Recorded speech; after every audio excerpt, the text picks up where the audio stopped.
You're in. Okay. Good evening, ladies and gentlemen in the audience and those through Facebook Live and YouTube. Welcome to AOBE's BISD Candidate Forum. My name is Veronica Borrego and I am the proud president of the Association of Brownsville Educators, AOBE, the only chartered, democratic, member-driven organization in BISD. Today will be day one of the AOBE BISD Candidate Forum. Day two will be Wednesday at 6 p.m., again here at the Royal Event Center for those who want to attend live, and also will be streamed live on our YouTube channel and Facebook, just like we're doing tonight. After day two of our forum, our members will have the opportunity to vote in person at our AOBE office or electronically. Membership will be verified at the time of voting. As the president of AOBE, I serve the membership and therefore will support the majority vote for the endorsement. We are very proud to say AOBE's endorsement will be member-based and not to the decision of one person or a few committee members. We honor the democratic system and our members' voice. With that said, we have surveyed our members and compiled a list of questions for our candidates. The questions are in 5 categories: safety, salary, compensation, and benefits, workload, discipline, and other. Tonight's categories are safety and salary, compensation, and benefits. Every candidate will have, Ida, 1 minute. Every candidate will have 2 minutes for introductions and 1 minute to answer questions and 2 minutes for closing statements. We will be going in order by position and alpha for the questions and alternating the order throughout the questions. Let's get started with the introductions.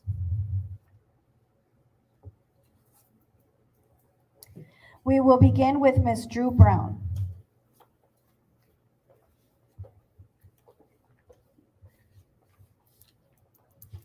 Good evening, AOBE members. It's a pleasure to be with you tonight. Briefly, my name is Drew Brown. I've been in Brownsville for a very long time. I worked for the school district for 42 years as a teacher at Falk, Hanna, Oliveda. I also worked in various programs, and for the last 26 years of my career, I served as the public information officer for the school district. I like to say maybe I wasn't born and raised in Brownsville, but I certainly got here as fast as I could, and I've been here ever since, and I love this community. I dedicated my whole career to the Brownsville Independent School District because it means so much to me.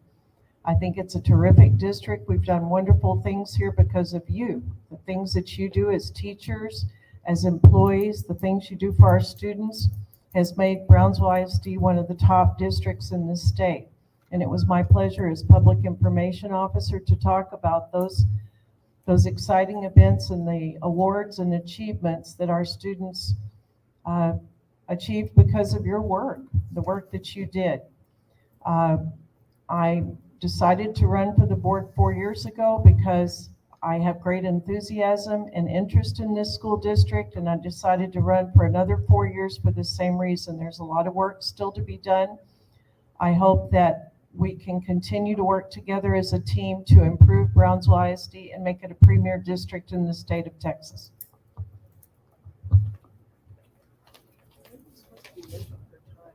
Thank you, Ms. Brown. Our next introduction will be Mr. Philip Cowan.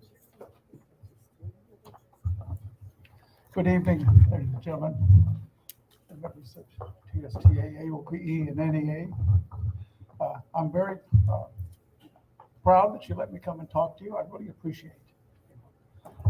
One of the things I am in what I do for a living is I'm a customs broker, but I do something else. I'm a lawyer. And one of the things a lawyer does is when it talks to a jury, they kind of lay out the elements of an offense or the elements of a particular jury charge or whatever. So what would be a good jury charge, to say, what do we want to have a good school system? And one of the things I want to be able to do is to make sure that my first goal is to have our schools safe. You know, it's terrible that we have people who want to come in and harm our children. But, you know, we need to make our schools safe, and I'm going to do everything I can. I've done it in the past. We hired 20-plus officers a few years ago. I want to see wages improved. I want to figure out some way to get rid of the salary compression and demoralization that's taking place because of salary compression that's taking place. I also want to improve work atmosphere at schools. I hear a lot of teachers complaining about not being able to take their planning period because they get preempted to do other things. So I want to see if we can stop that. I want to make sure that our facilities are nice and in good order. I was involved in building 13 schools in the school system. We just did Hanna, Rivera, Lopez, and a whole bunch of other schools, and facelifts, uplifting, improving stuff. I've been on the school board 1986 to 89, 92 to 95, and 2016 to 2020. I've served you. I believe I've served you well. And if you give me the opportunity and vote for me, I will serve you well again. Thank you very much. God bless you. Thank you, Mr. Cowan. Our next candidate with introduction is Mr. Carlos Elizondo. Thank you. Thank you. Good evening. My name is Carlos Alberto Elizondo, 50-year-old, and my reasons for running, there's plenty, but there's just probably the most important ones, of course, is safety. I have been a full-time public servant throughout my career. I did go to Pettis Elementary when I first started. Then I went to Oliveira, and then I went to the Homer Hanna High School for all 4 years. I do have a vested interest. I do have a freshman at Hanna. She's 14 years old. And I do have my wife, who is a counselor at Oliveira High School. And so you ask me, why am I running? I'm running because there is a need, there is a voice, and there is a lack. We have individuals who are saying that there's work to be done, but the work needs to be spread across throughout the district and not on backs on just a few. So with that saying, I've always been a pioneer. I've been a union president for the fire department throughout my career, been several stages of union work. And I know how hard it is to be able to fight on the other side of the line, especially when people don't want to hear you. So this is your time, the time that's going to make you be able to get someone that's going to be your voice at that level. The school district needs a voice, especially from the employees. My name is Carlos Elizondo. I'm running for place 1. Thank you. Thank you, Mr. Elizondo. Our next introduction is candidate Mr. Victor Caballero. Thank you, Ms. Borrego. My name is Victor Caballero. I am a product of BISD. I attended Cromack Elementary, Falk Middle School, and Porter High School. I've worked for this district for 37 years. I've worked in the capacity of a teacher's aide all the way to a principalship in this community. I've also served 3 years in Mathis ISD as the assistant superintendent. My experience is not only at the campus level, but it's also at the central office level. I started my career at Castañeda Elementary as a teacher's aide, became a teacher there, moved on to Vermilion Elementary as a teacher as well, became the assistant principal at Porter High School, moved on to become the assistant principal at Burns Elementary, later on became the principal at Resaca Elementary, Perkins Middle School, Garden Park. I did 2 tours of Garden Park. I'm running for a lot of different reasons, but my major ones right now of concern are the district staff, the programs that we have, and the students that we serve. Right now, my major concern is the teachers. I've heard candidates up here say that they didn't know that the teachers were taking three hours to plan with the program forethought. I think there's got to be a moratorium and a study of what we're doing for teachers. 3 hours of planning is unacceptable. I'm sorry, but that's how I have to protect the integrity of the classroom for instructional purposes. You're also having to do, in some cases, you're inputting grades into 2 systems. Not acceptable. We only need 1. So with that in mind, keep in mind that better moves or new moves for a new direction is what I'm all about. Thank you for allowing me to introduce myself. Thank you, Mr. Caballero. Our next candidate introduction is Ms. Denise Garza.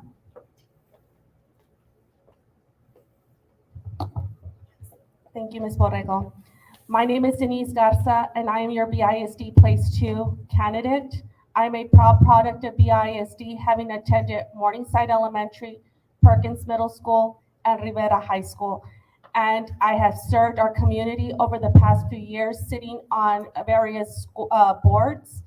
I also have 20 years experience working in the public education. I like to say I am the voice for our classified employees. Many times our classified employees were never seen. Raises would be given to our other staff members, and classified stayed where they were at. It was 20 years, and we finally were able to move our pay to $15 an hour. That is just the beginning. We continue to now look at the compensation of the compression in our hourly employees, and that is where I come in, because I understand we have employees who have served our district for 10 plus years, and they have continued giving their service to our district, and now we want to properly pay them for what they deserve. And with me on the board, we have had stability, we have brought the integrity back to our district, and we are here to listen to our community, because that is why our district has moved forward these past 2 years that I was elected for an unexpired term. So I look forward to I look forward to answering your questions, and thank you very much for having us here today. Thank you, Ms. Garza. Our next candidate introduction is Mr. Frank Ortiz. Good afternoon, and thank you, committee members, for allowing me to be here this afternoon, for the invitation and the opportunity for me to be able to share my platform and my qualifications. I do want to assure you that I will serve our district with the utmost integrity, coupled with my experience as a teacher and becoming an administrator. I still am part of the educational system, as I am supervising student teachers at UT-RGV Brownsville. These student teachers will soon be our future leaders in the classrooms. My name is Frank Ortiz, and I am your candidate for the Brownsville Independent School District School Board of Trustees. I am a public school product. I began my teachings and my experience as far as being in the classroom here in Brownsville, as a teacher. My years of becoming a student, I started, of course, in Bastrop, went to Round Rock, and then to Brownsville. All my undergraduate and graduate studies are here in Brownsville as well. I offer you 41 years of educational experience. Last 20 years, I have been an administrator. 5 years before that, I was an assistant principal.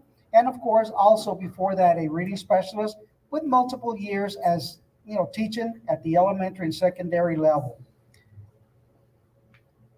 I am committed to the safety of all students. I am committed to ensure that we close the gap in our achievement. I am committed that we continue to work with our infrastructure in BISD to support technology. And I am committed for competitive wages so that we can retain our dedicated teachers that are in the classroom day in and day out, educating our future leaders. Thank you. Thank you, Mr. Ortiz. And our final candidate introduction is Ms. Dr. Prissy Roca-Tipton.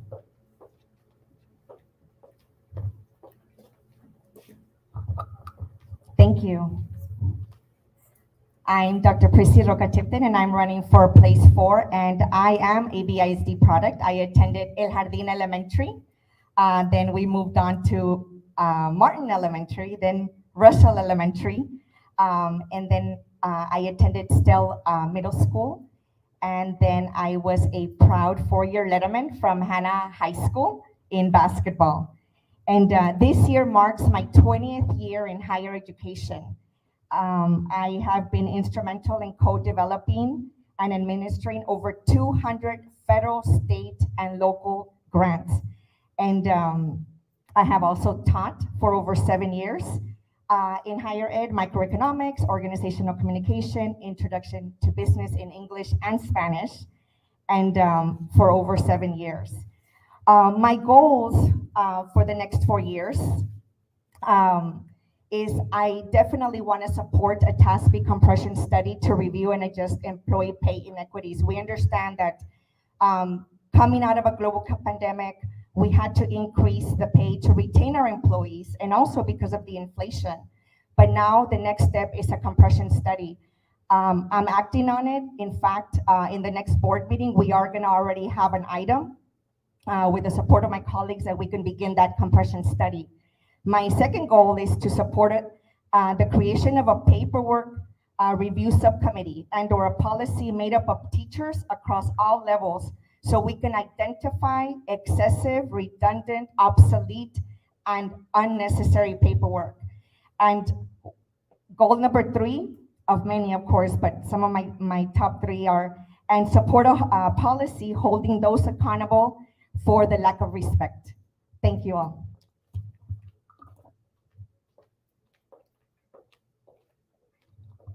Okay, that was our final introduction. So we are now going to begin with our questions. Members are concerned about pay inequities, being overworked, having bad benefits, and worrying about their safety while trying to educate our children. Many questions were submitted by our membership. Due to time constraints, questions were selected by the AOBE election committee members, some of which are here. Thank you, ladies. The order of questions does not constitute priority. Our first topic is topic number 1, safety. The safety and security of all within the campuses, departments, and all district facilities is a concern to all educators. Question number 1, and we will be beginning with Ms. Drew Brown. What are your views on arming teachers?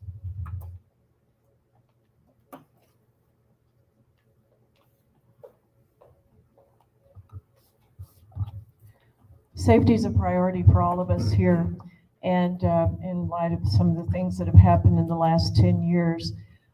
Briefly, before I address the arming teachers, I want to talk about some of the things I'd like to see. I do support putting police officers, armed police officers, in every one of our campuses.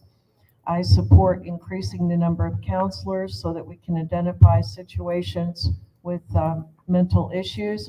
I support the Sandy Hook Promise program, which I think will aid in that area. I support lobbying our federal and state entities for more money.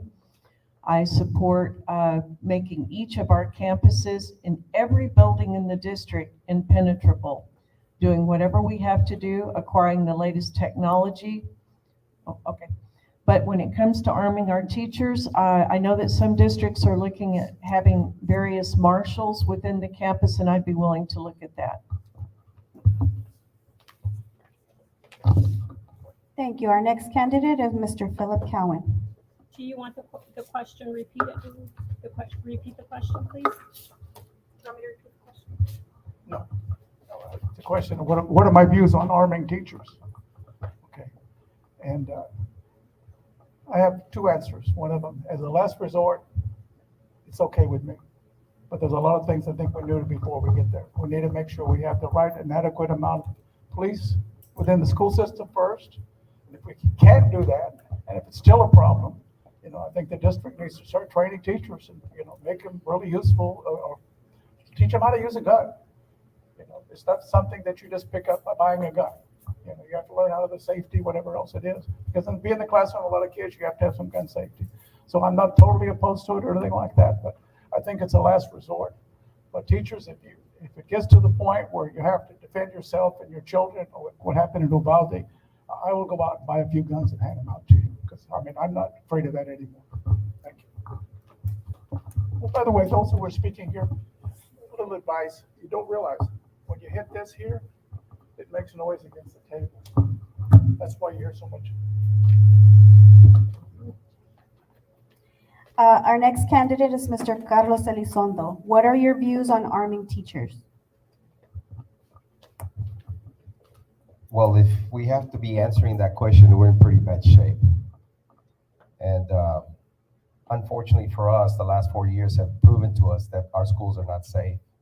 And because of the decisions of the current board, we are where we're at, and we have to answer those questions. It's a very difficult question to ask. Arming a teacher. Teachers are not here to be armed. They're here to educate. And a lot of teachers have a stressor because now that's an option. But there also is a huge stressor because what if that school that they're at is going to be the next school where there's going to be a school shooting? So do we have to arm teachers? We probably do.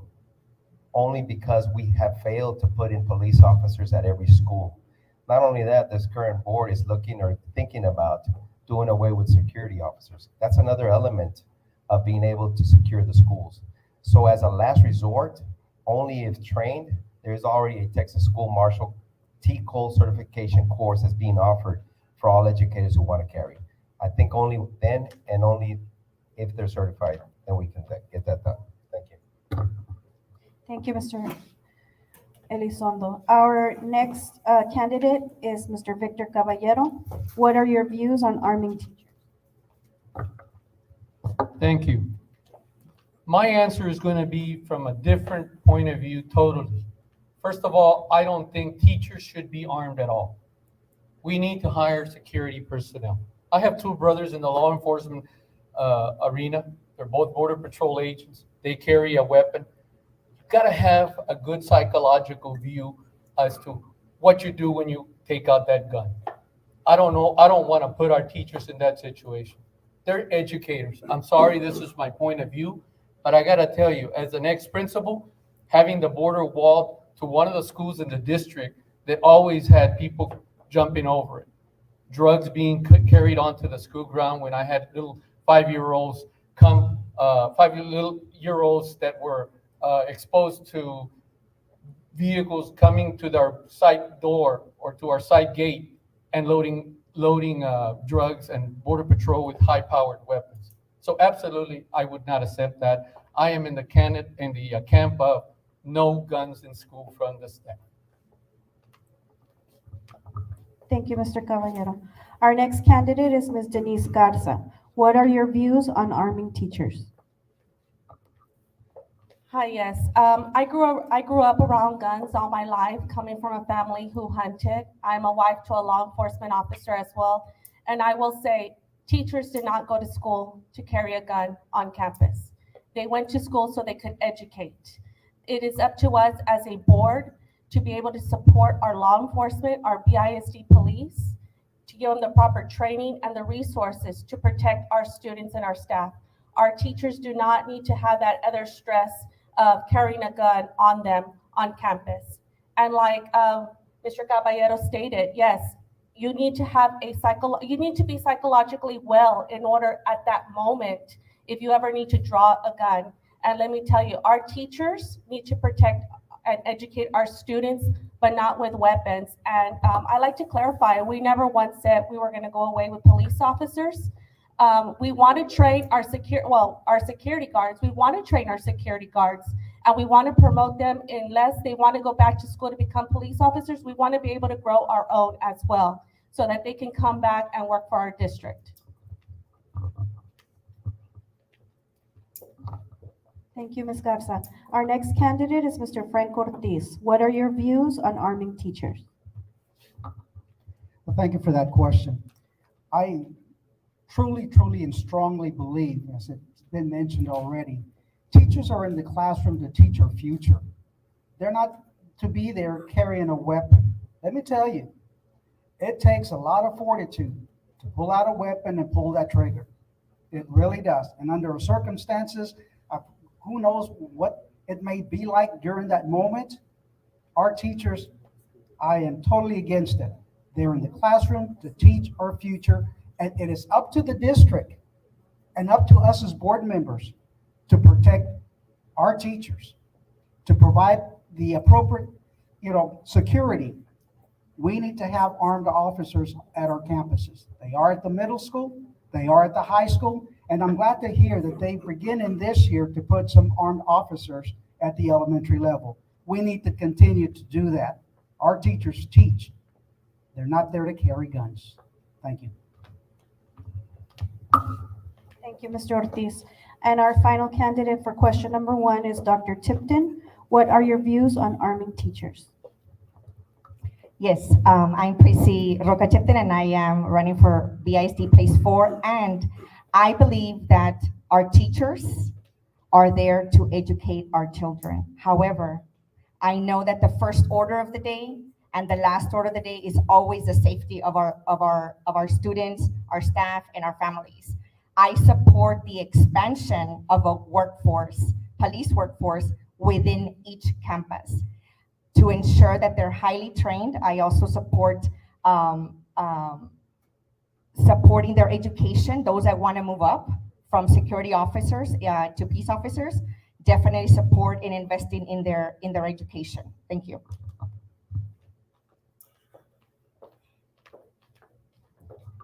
Okay, we're moving on to question number 2, and the first candidate that will be answering this question is Mr. Cowan. Are you willing to provide competitive pay to recruit and retain armed officers at BISD? If so, what is your timeline?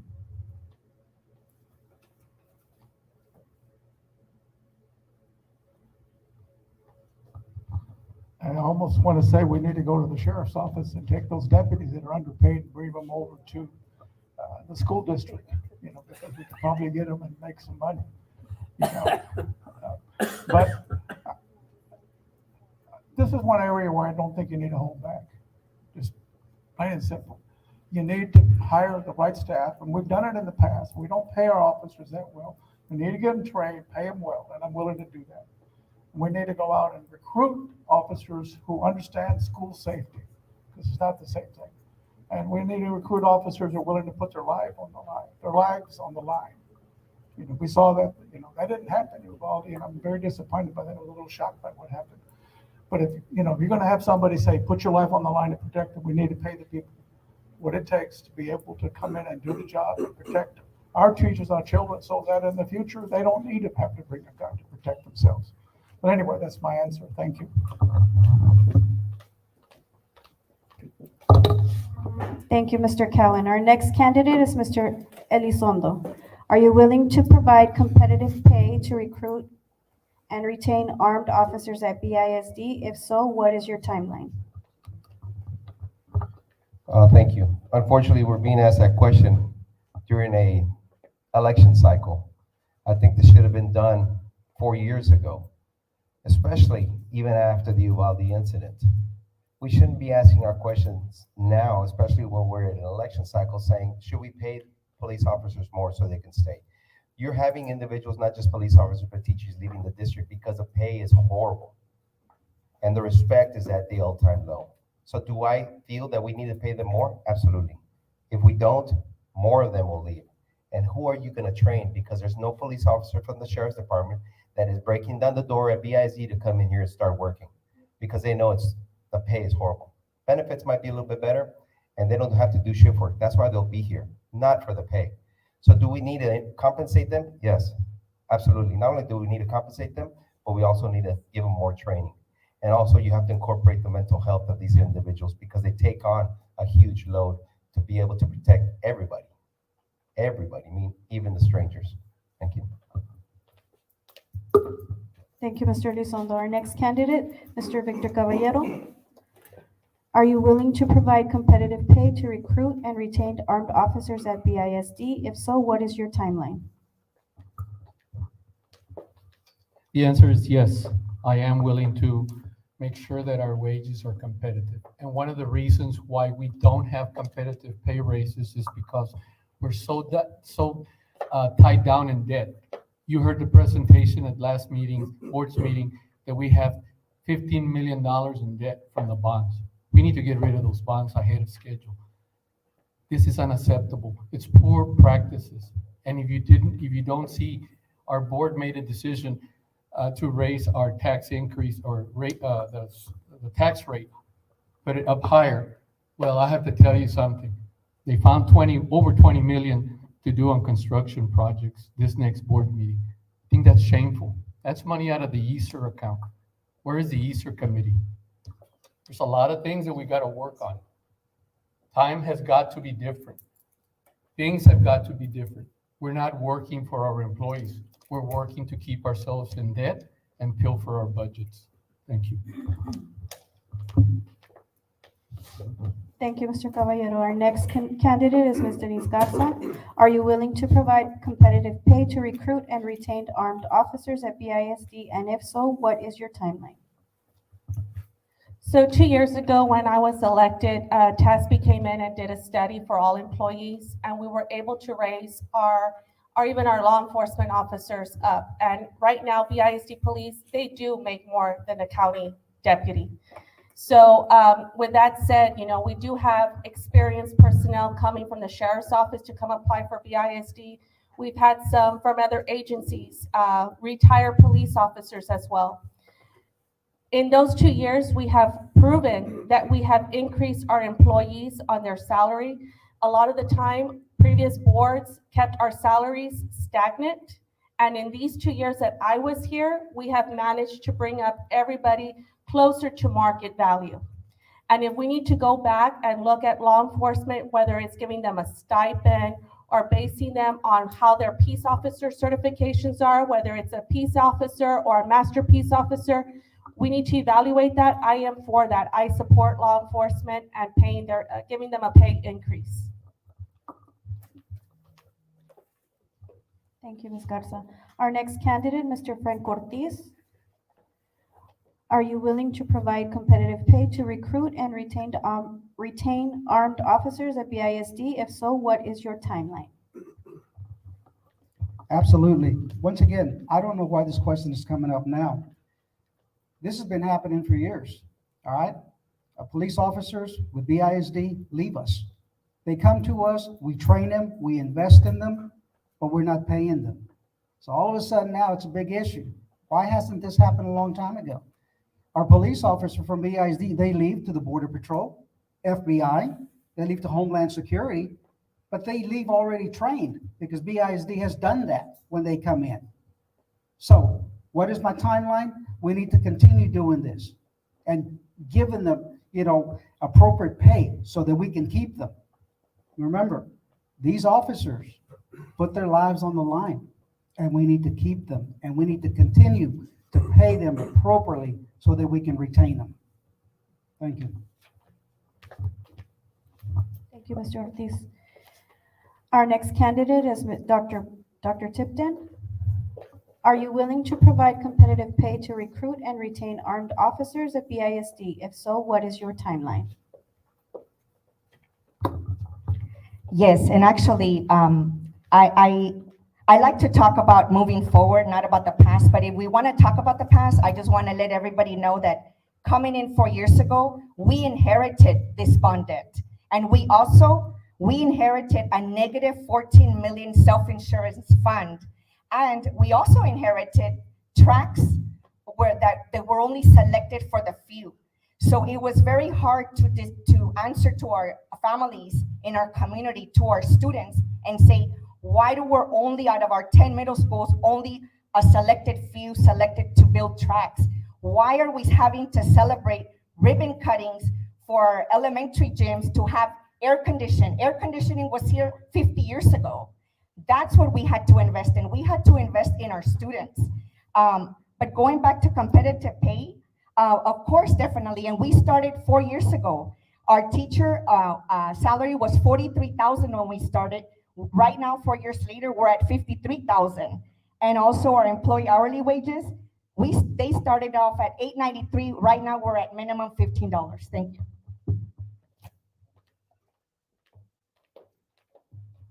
Thank you, Dr. Tipton. And our final candidate is Ms. Drew Brown. Okay, I think I've got the question. Absolutely, I support paying competitive pay. And it's really important at this forum that we talk about accuracy and facts, because I think we're already distorting some things. We're lucky in Brownsville because Brownsville long ago, BISD made a commitment to a police department. There are a lot of districts right now that are scrambling, trying to forge contracts with other law enforcement agencies to cover their schools. We're fortunate that we already had a police department intact, and that we are adding to it. And I have not heard any discussions about eliminating any security guards. We are asking if security officers would like us to work with them so that they can become police officers. We've already installed police officers in several of our elementary schools, and I certainly support paying competitive wages. We must be doing something right because we've been hiring quite a few, and I think we will continue to. We all understand how important it is, and we all want armed police officers in all our schools. Thank you, Ms. Brown. Moving on to question number 3. And our next candidate that will begin this is Mr. Elizondo. What are your thoughts on creating a Grow Your Own Armed Officer program?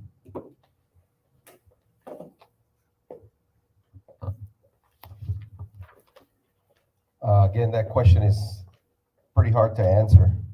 I think it needs to be member driven. I think if that's something that the membership wants, then they need to come to the table and ask for it. Because what's happening is that if you're having to drive the membership to be able to carry a weapon, that means that your police force is weak. And we need to make sure that we pay attention to increasing our police force and not increasing our educators to be carrying weapons. What that does, it doesn't increase the pay for a police officer. It just minimizes the force, adding teachers to that mix. And you're talking about stipends. Stipends are not added to your retirement. So you got to make sure you look at what you're asking. Do we want to make more teachers carry guns and hire less police officers, or do we want to increase the police department staff to supplement where they're at? So if we need that, if police officers are coming to the district because of pay, then most definitely we must have someone to fill in those gaps. And the only way to doing it is bringing in a school marshal program where they're certified, and that's T-close. Thank you, Mr. Elizondo. Our next candidate is Mr. Victor Caballero. Do you need me to repeat the question?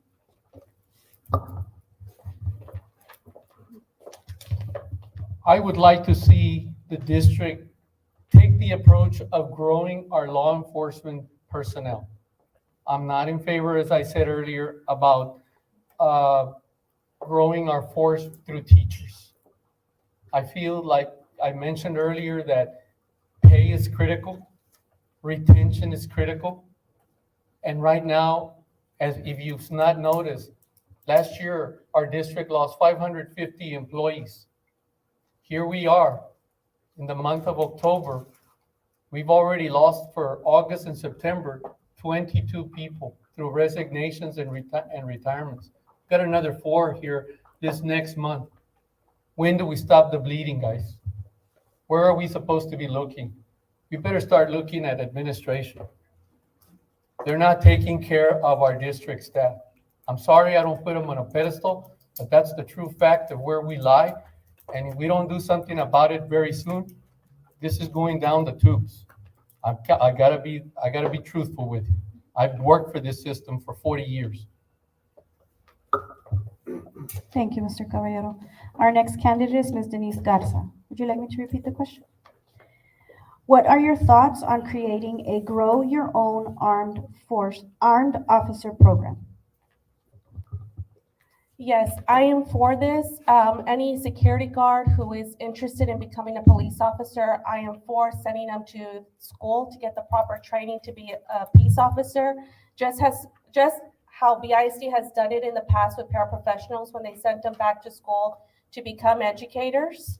We understand people are leaving the workforce, and it's not a BISD thing, it is a nationwide thing. Right now, Good Morning America a month ago stated that teachers were leaving their profession in mass amounts. And in 2024, if the United States continued losing the amount of teachers that they're losing right now, we were going to be in an education crisis. So this is not about a BISD, them leaving us. This is whatever happened during COVID, people started seeing that there was more to life.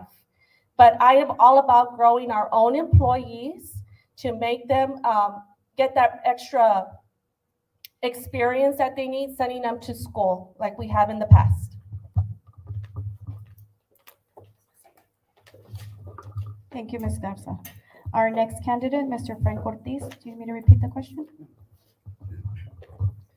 As I said earlier, I'm not in favor of teachers carrying weapons, but I am in favor of recruiting, our current employees, security guards that are interested in being police officers, provide them with the training, provide them with appropriate pay, and, bring them up within our BISD system. I do agree on that. And as I said earlier, I do not agree that our teachers should be carrying weapons. Thank you. Thank you, Mr. Ortiz. Dr. Tipton, our next candidate, do you need me to repeat the question?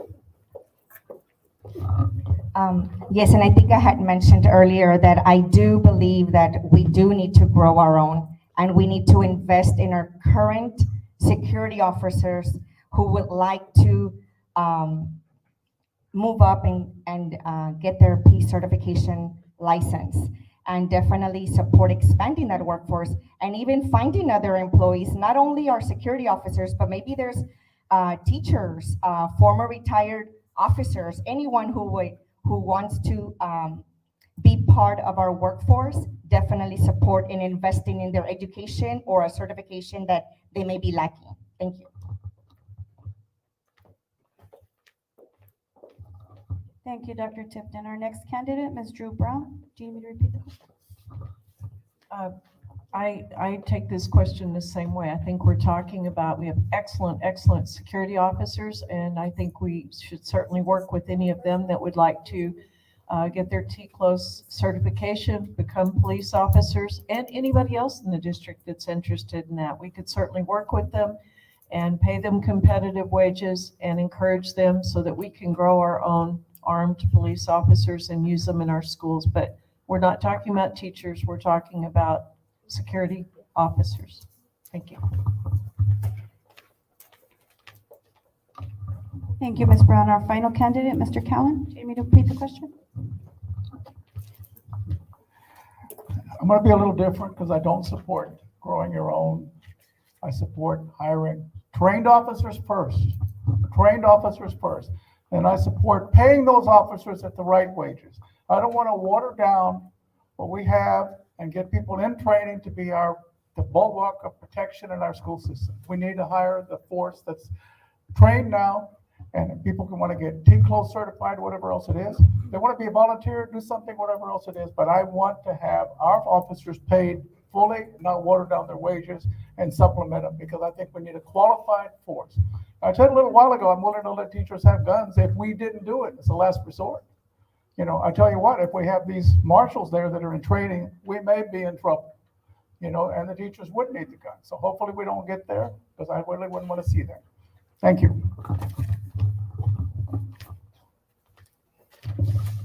Thank you, Mr. Cowan. Our next question will begin with candidate Mr. Caballero. Currently, campuses have the option to implement an ID background scanning system. In your opinion, should this be a campus decision or district decision based?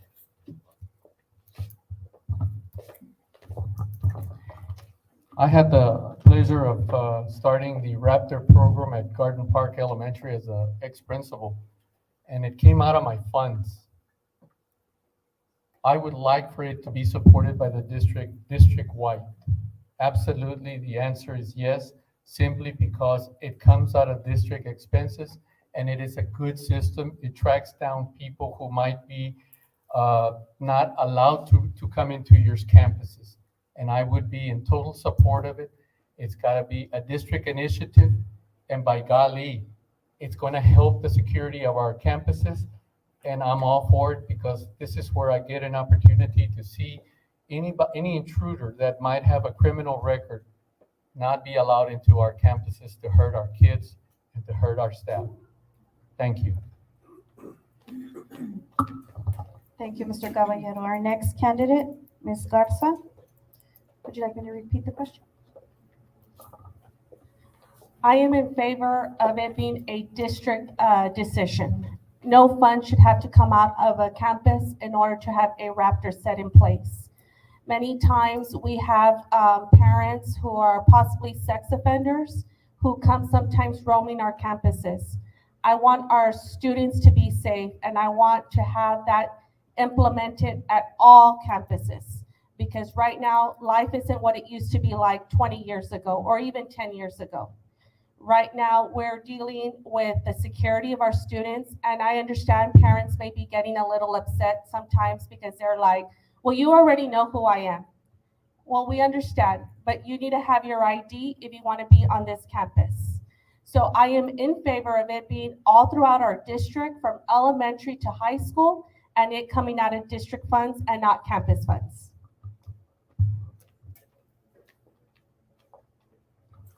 Thank you, Ms. Garza. Our next candidate, Mr. Frank Ortiz. Absolutely, I'm in total agreement with the Raptor system. It's been around for quite some time, okay? When I was a principal at Ben Bright Elementary, we installed that system there, and it's very, very effective. I believe that every campus should have that system. It's an effective system, and I believe as well that it needs to come out of district funds, not the campus funds. The Raptor system, I mean, will run the person's, it'll run their background to see if they have anything on them. And we just need to keep our students safe. And I think that that program, that system, is one that we need at our campuses. Once again, at district expense, not at the campus expense. Thank you. Thank you, Mr. Ortiz. Our next candidate, Dr. Tipton.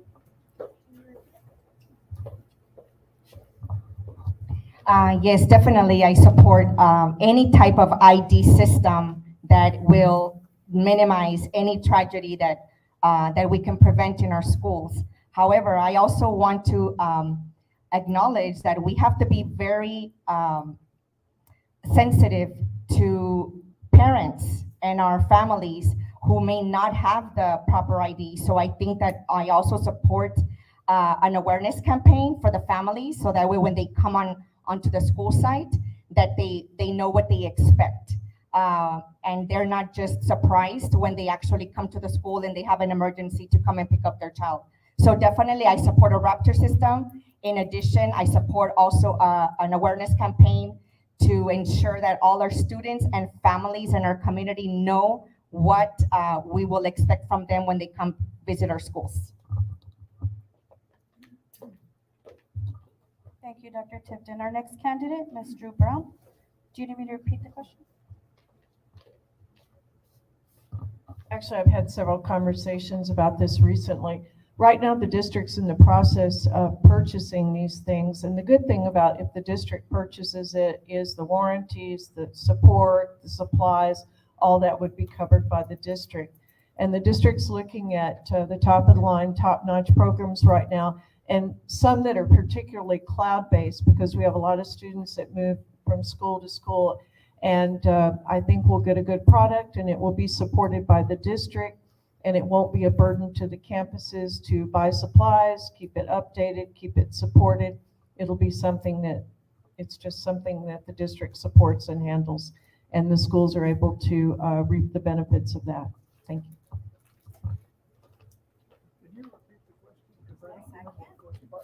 Thank you, Ms. Brown. Our next candidate, Mr. Cowan. Currently, campuses have the option to implement an ID background scanning system. In your opinion, should this be a campus decision or district decision based? I'm a little surprised we have this issue, because I'm just amazed that people can get on the campus without an ID, period. And I think if somebody doesn't have an ID, they don't get on the campus, period, at all.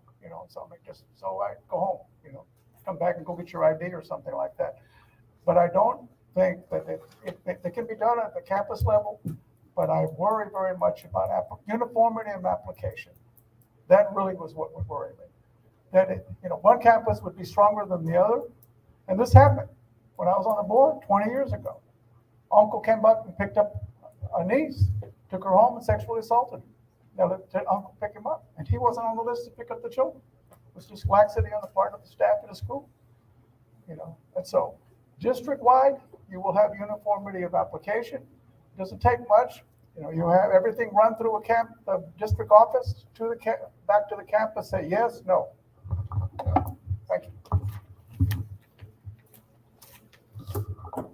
Thank you, Mr. Cowan. And our final candidate, Mr. Elizondo. No, thank you. I support the program. It's in favor of security for our children and our staff. But there's a caveat to it. We can incorporate as many programs as you like. But as you know, the current board has already taken away a clerical position, a dean position, or they've chosen to take away an assistant principal's position. Who are you going to burden to be able to sit there and verify these IDs when you have thousands of kids? Rivera has 2,200 kids. Hannah has over 2,000. Who are we going to burden to sit there and verify if they are allowed to come into the school district or not? We can have as many programs as we want, and we can incorporate as many safety parameters, but we are taking away the people who are actually going to be able to check those. So who are we going to burden at the school level to be able to check all these, programs? Thank you. Thank you, Mr. Elizondo. Our next question will begin with Ms. Garza. What is your position on mandating students to wear their school ID?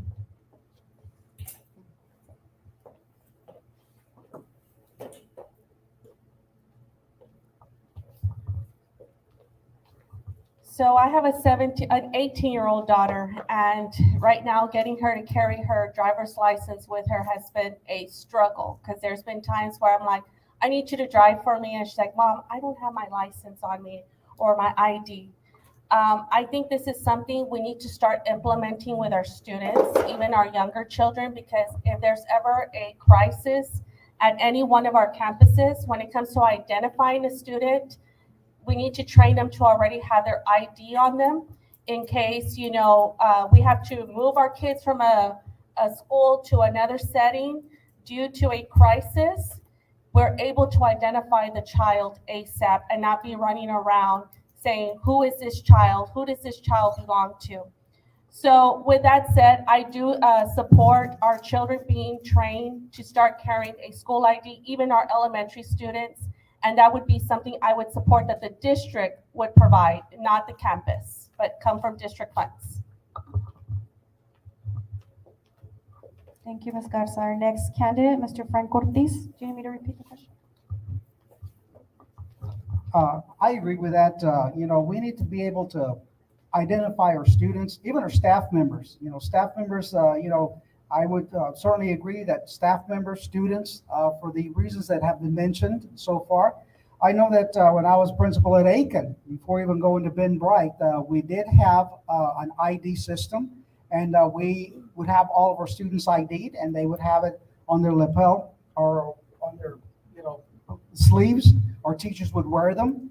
Was it difficult to get them to wear it at times? Yes. Okay. But I think that under the circumstances, and the situations that we've been facing, not only us, but nationwide, I think that I would be in agreement with that, because we need to make sure that we're able to identify not only our staff, but also our students as well. Once again, I do think that it should be a district expense. When I had them at Ben Bright and at Aiken, it came out of the campus budget. But I do agree, district expense, and we need to be implementing that system moving forward for the safety of all. Thank you, Mr. Ortiz. Our next candidate, Dr. Tipton. Do you need me to repeat the question? Thank you. Yes, definitely we need to lead by example first. And all of us need to carry our IDs. And I think that we're in the business of educating our children. I do believe that they should be carrying their ID, but I don't believe in punishing our kids if they don't wear their IDs. I think it'll just be another obstacle for them. But I do believe in us advocating and leading by example for them to carry their IDs with them at all times, including our staff and our teachers and our administrators. And I also believe that all of this should come out of district funds, and there should be uniformity. Thank you. Thank you. Our next candidate, Ms. Drew Brown.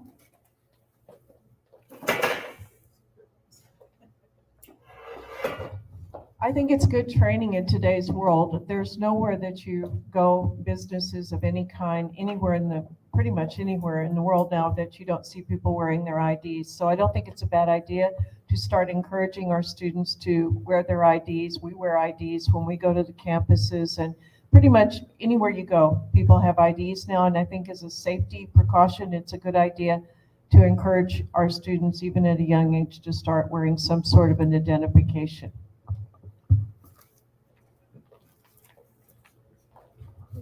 Okay, our next candidate, Mr. Cowan. I don't know if I'm gonna be the odd person out. Used to be the odd man out, but that doesn't count anymore. I don't want to force students to wear IDs. I mean, it seems like a wonderful idea and everything else. I can see kids, pues, si no quiero ir a la escuela, deja mi ID en la casa. There they are, they're gonna go home and not have to go to school. They can be kicked out or whatever else it is. There is something you can do. Facial recognition. Not that expensive, it can be done.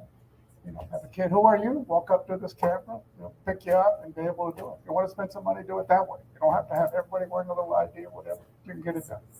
Because I can see a kid together and say, I don't want to go to school, so I'm going to leave my ID at home. They're going to kick me out. I'm going to get through first period, get on the ADA for the day, and then I'm going home.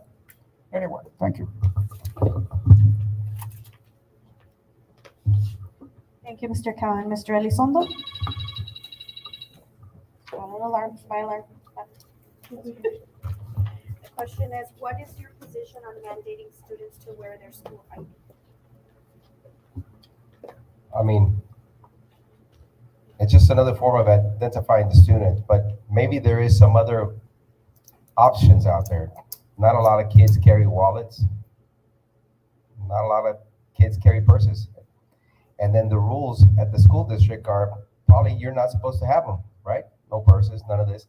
So maybe we can look into other options of being able to get digital IDs. Every kid has a phone. So maybe it's not just to carry a physical ID, but maybe a digital ID.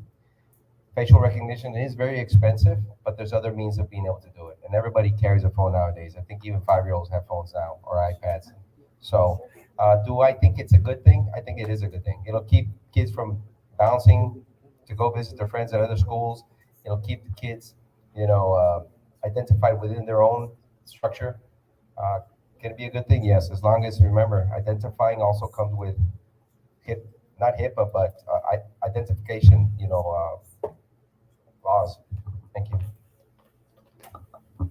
Thank you, Mr. Elizondo. Mr. Caballero, do you want me to repeat the question? This is an issue that, one, I have to ask, who's taking pictures? Who is it going to be assigned? Whose job is that going to be when we don't have enough personnel? It is tough because it was mentioned right now to have phones. Well, then they become an obstruction in the classrooms. I know what's going to happen with carrying phones. You can create your own Facebook account. I see it. I'm going to take the position that at the high school, I can see high school and middle school, they're needed. They're older. Elementaries, I don't think it's going to be enforceable.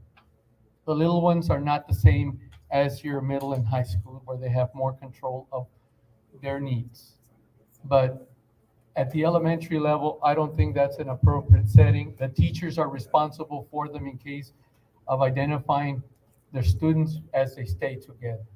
Please don't burden our elementary teachers with any more work than they already have, please. Thank you, Mr. Caballero. Our next question, we will begin with Mr. Ortiz. BISD has instituted a safety committee. However, AOBE was not invited to participate. How will you, as a board member, support educators to ensure that safety procedures are developed and consequently followed with fidelity? As a principal, I was always a committee person, and I always checked with stakeholders. And the decisions that were made at campus, for our campus, it was through a committee. Every campus should have a safety committee meeting. And I know that these procedures, protocols are turned in, they're reviewed at security services, but how many times do we take the time to sit down with the committee members on campus? They're there every single day. They know what needs to be done on that campus to keep it safe. We need to have our stakeholders be part of the decision-making process. We need to listen to them, and not just listen to them, but we need to act and take care of their needs. If they come in and say for a safety purpose, this needs to be taken care of, let's not leave it at that. As a district, it's our responsibilities to act and take their concerns at heart and move and get done what needs to be done to keep our students and our employees safe. Thank you. Thank you, Mr. Ortiz. Our next candidate, Dr. Tipton. Do you need me to repeat the question?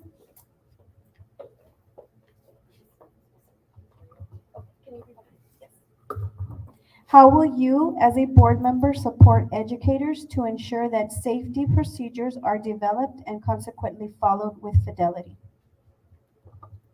Yes, thank you.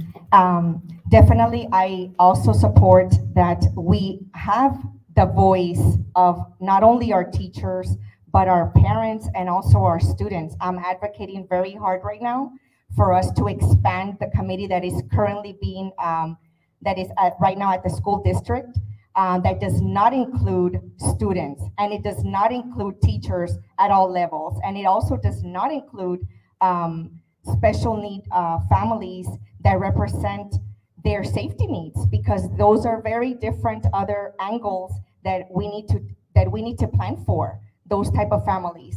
So definitely I support, and I do believe that we should have the voice of every single representative, whether it's a student at all levels, a teacher, or even union representatives. Thank you. Thank you, Dr. Tipton. Our next candidate, Ms. Drew Brown.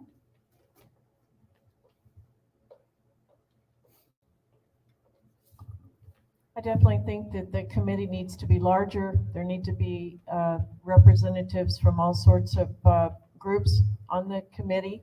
I think there need to be subcommittees, and right now the board has been going through training in this very thing to ensure that we do as much as we can for school safety, and that we stay true to the fidelity of it, oversee it. It's our responsibility as board members to make sure that these schools are safe, and that we ensure this isn't just something we talk about. This is something from now on that's going to have to be followed, checked.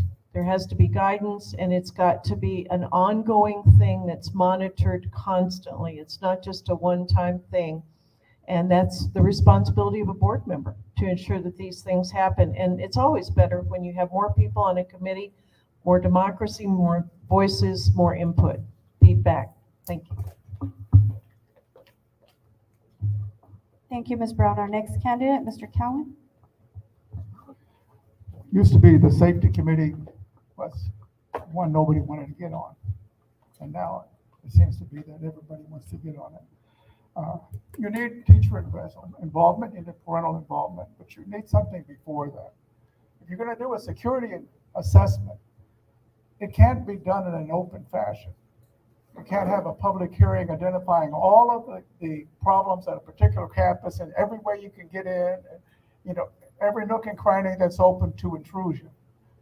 It's just like, giving the criminals access to your campus because you gave away all your secrets. There's some secrecy that has to take place. So you can have assessments in general, but when it gets down to details, that has to be dealt with our police chief at BISD, the superintendent's office, the board committee, and the entire board approving it. Input from the campuses, certainly, but not the details, because you can't give away that security assessment information to the public and make it easy for somebody to break into our schools or hurt our children. Thank you, Mr. Cowan. Our next candidate, Mr. Elizondo.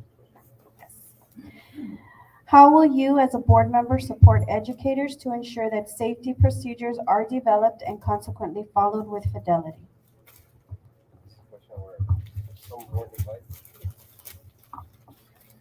I don't know if anybody knows, but I work for ESC Region 2 as a director for public health and safety.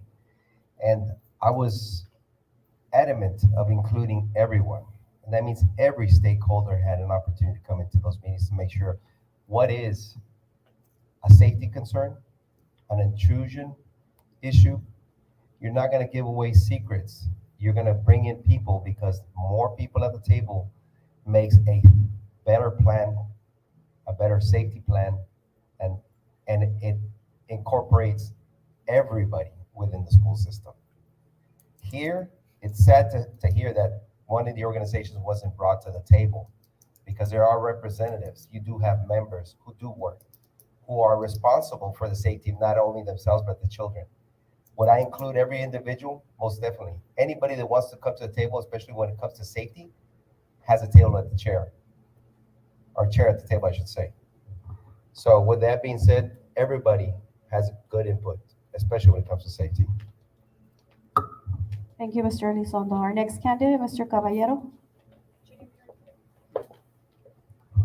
It's sad to hear that your organization was invited to be at the table for this important issue.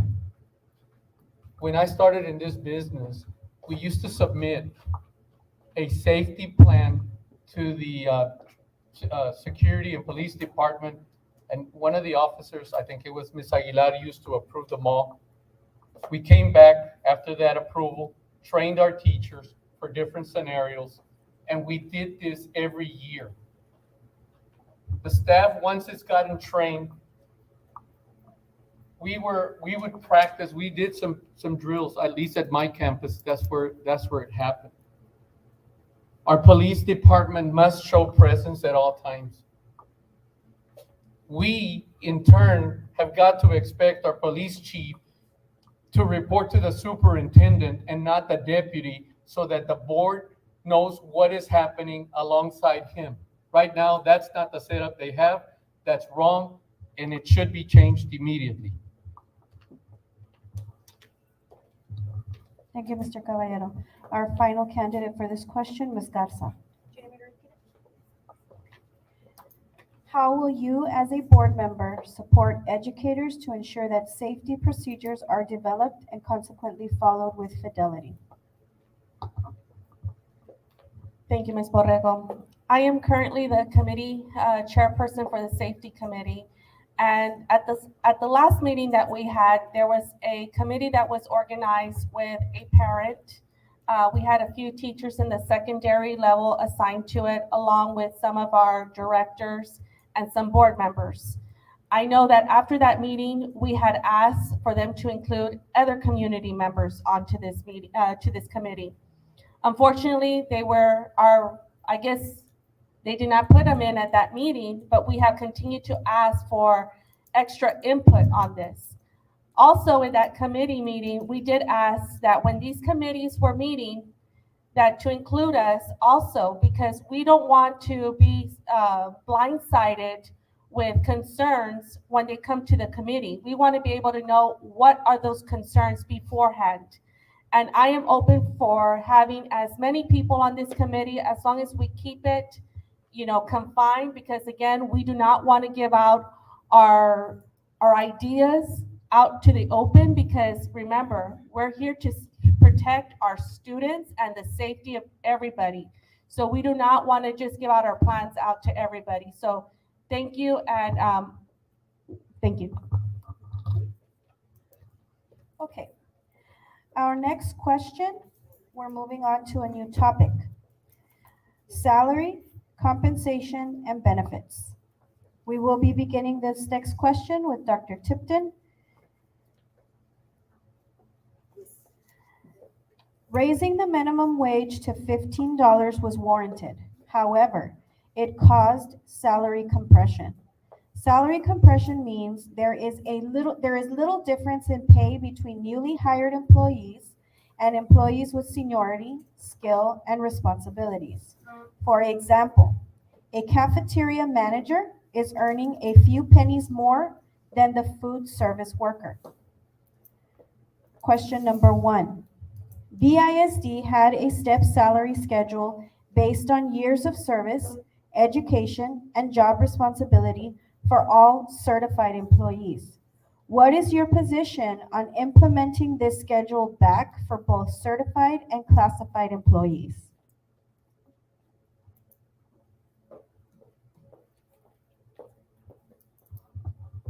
I support the step increase. However, I just want to make sure that, because when I first came on the board, that was the minimum. What I do support is for us to continue to seek out a market study to ensure that our teachers and our staff, classified or certified, that we are paying a competitive wage. However, if we can put the step as a minimum and not as a maximum, and for us to include also continue and seeking and requesting from administration that we continue to do an annual salary study to ensure that we don't fall below that step. Thank you.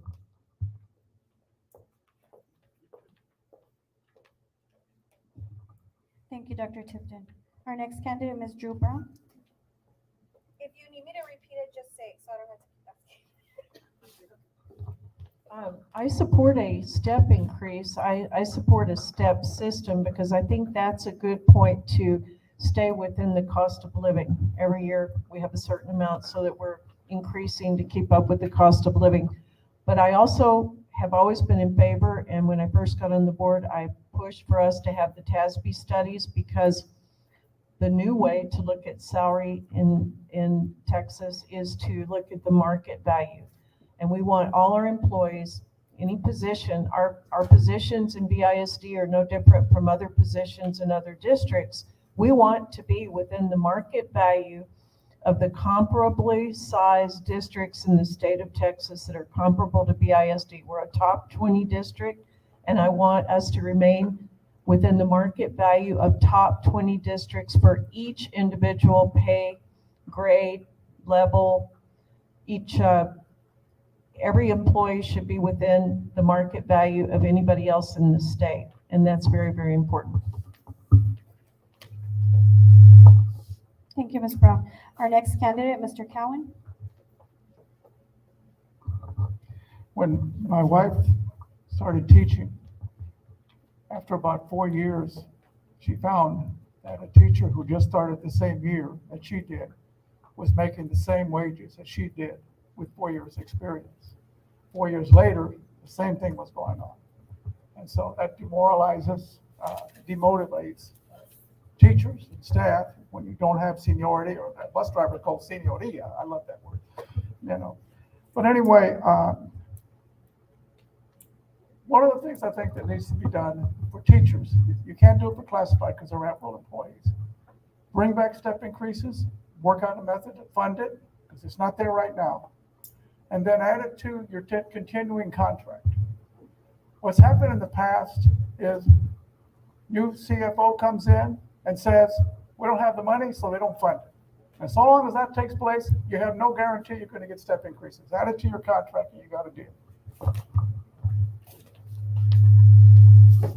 Thank you, Mr. Cowan. Our next candidate, Mr. Elizondo. Thank you. So the answer is yes. When we were here 2014 through 2018, Mr. Cowan and I, with the help of the unions, were able to implement a step increase. That was something they fought for very, very hard. 2014 to 2018. I left 2018, guess what? They pulled it off the table because Mr. Cowan said there was one individual that came from out of town through the superintendent's recommendation to come here. And because he didn't fit in those step increases, the whole plan was taken away. This is your current board that voted for that. And now they want to bring it back. And now they're saying we support it. You should never have let it go. As a union man, as the president of a union that I did for about 20 years, you never give away anything you already have. They give you a quarter, you take a quarter. Next year, you're going to fight for another one. They should never have taken it away. This current board did that to you. And now they're here because it's an election cycle wanting to tell you, yes, we are in support of it. But why did they take it away to begin with? Yes, we need it back, not only for the classified, but the certified. There is a way of being able to do it for everybody. Everybody should be equal. Thank you, Mr. Elizondo. Our next candidate, Mr. Caballero. Yes, I do also support the pay increases. It helps our staff stay in line with inflation, at least. Because right now inflation is running at 9.6. got hotter this past month, all we hear is TASB. I'm going to tell you how I feel about TASB. They're only a consulting firm. If our teaching staff is doing such an awesome job as they are, without a doubt, why isn't our board compensating them for the hard work that they put in? They talk about market study, fair value. I have to say this. Where is the superintendent's salary at fair value? Okay? Let's look at the deputy superintendent's salary. They have nothing to worry, but our teachers do. Thank you. Thank you, Mr. Caballero. Our next candidate, Ms. Garza. So 2 years ago, when I came on board, step increases had already been removed. So I was not part of that board. I do support the pay increases, as I have proven these past 2 years. We have moved our starting pay salary for our teachers from $43,000 to now $53,000. I do believe we do need to implement a step in there in order for us to not fall behind like we have fallen behind in the past. Like I've said, previous boards kept our salaries stagnant for far too long. And not just salaries, but stipends as well that had not been updated in over 20 plus years. So I am for this pay increases to implement as well a step increase in there for all our employees. That way, in the future, a future board is not in the same situation that had happened a few years ago. Thank you, Ms. Garza. And our final candidate for question number 7, Mr. Ortiz. Absolutely. I certainly support the step increase. We used to have it many years ago, and all of a sudden it disappeared. And look what's happened. Is it equitable? I was talking to a classified employee and a certified employee, both with 17 years experience. Classified employee tells me, oh, I finally hit $16 after 17 years. Now she's making $17. Now you get somebody that comes in with zero experience making $15. The 4,000 and the 15 was great, but we should have thought this out as well.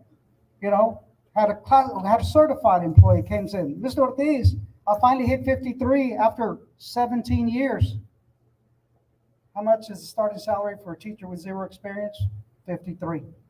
Is that equitable? We need to think these things out, because our teachers deserve more than this. They need to be treated with respect and with equity. Thank you. Thank you, Mr. Ortiz. Moving into our next question, we will begin with candidate Drew Brown. Stipends have been utilized to compensate employees for a specialized skill or responsibility. Do you have a plan to review stipends, and do you have a timeline?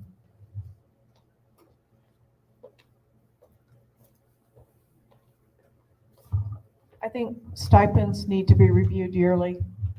That's part of what the compensation budget process is about.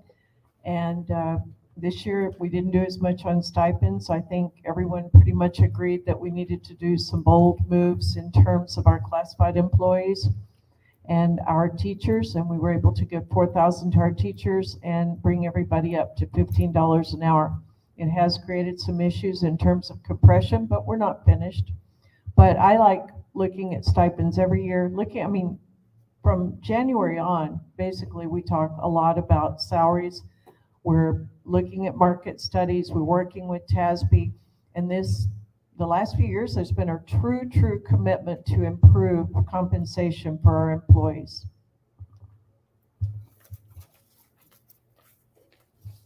Thank you, Ms. Brown. Our next candidate, Mr. Cowan.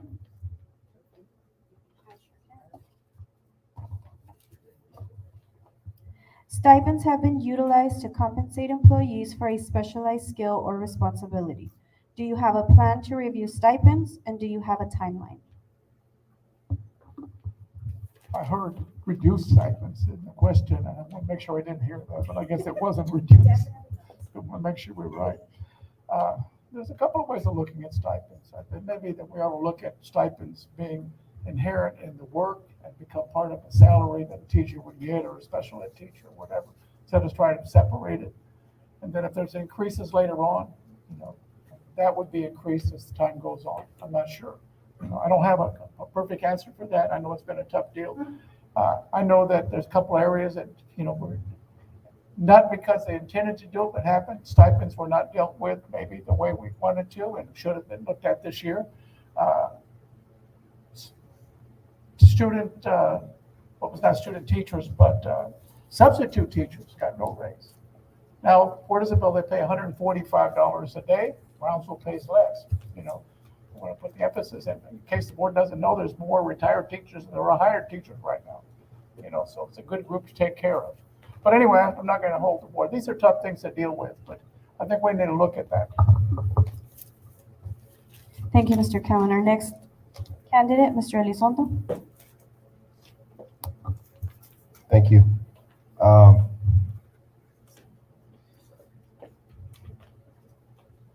Stipends.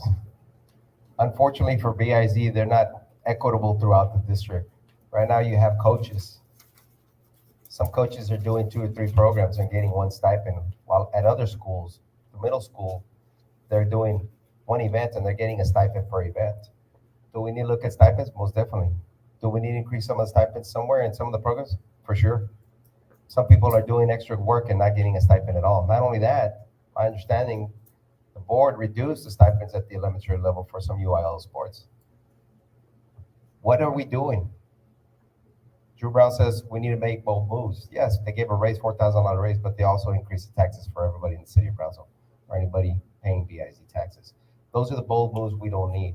We got to make sure that we go out there and look at it and make sure that our budget is strong enough to be able to give not only raises, but to increase stipends across the district, not just at special schools.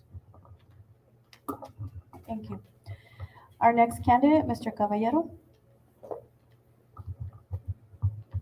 We have conversations with coaches. We have conversations with teachers. Right now, we have some coaches that have disparity with their stipends. Sometimes even in the playoffs, if you notice at the varsity level, we have some coaches that go on to the playoffs at by district. They're getting the same pay as those that stay behind. We're gonna need to look at that. That is embarrassing because the people who are making the playoffs are actually going forward and working and making and representing our district and our community. We gotta look at that. This stipend at the elementary level that got reduced this past year from 1,000 to 200, not acceptable. Nobody wants the job now. My question to those folks is, you asked me how many folks in this district got a decrease in stipend salary. And I take very much pride in seeing how the elementaries run their UIL programs. We have to change this, and we have to do that immediately. Thank you, Mr. Caballero. Our next candidate, Ms. Garza.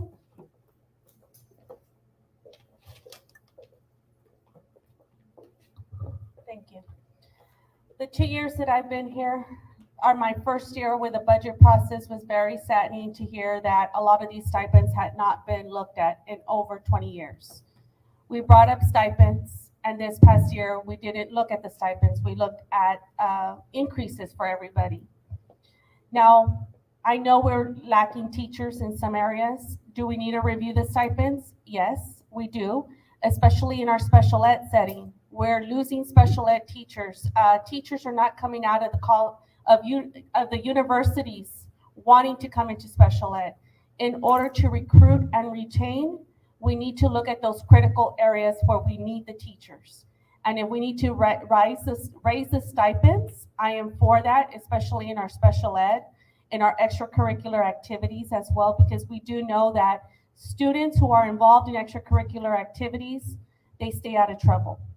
So our goal is to continue working on stipends as we have these past 2 years.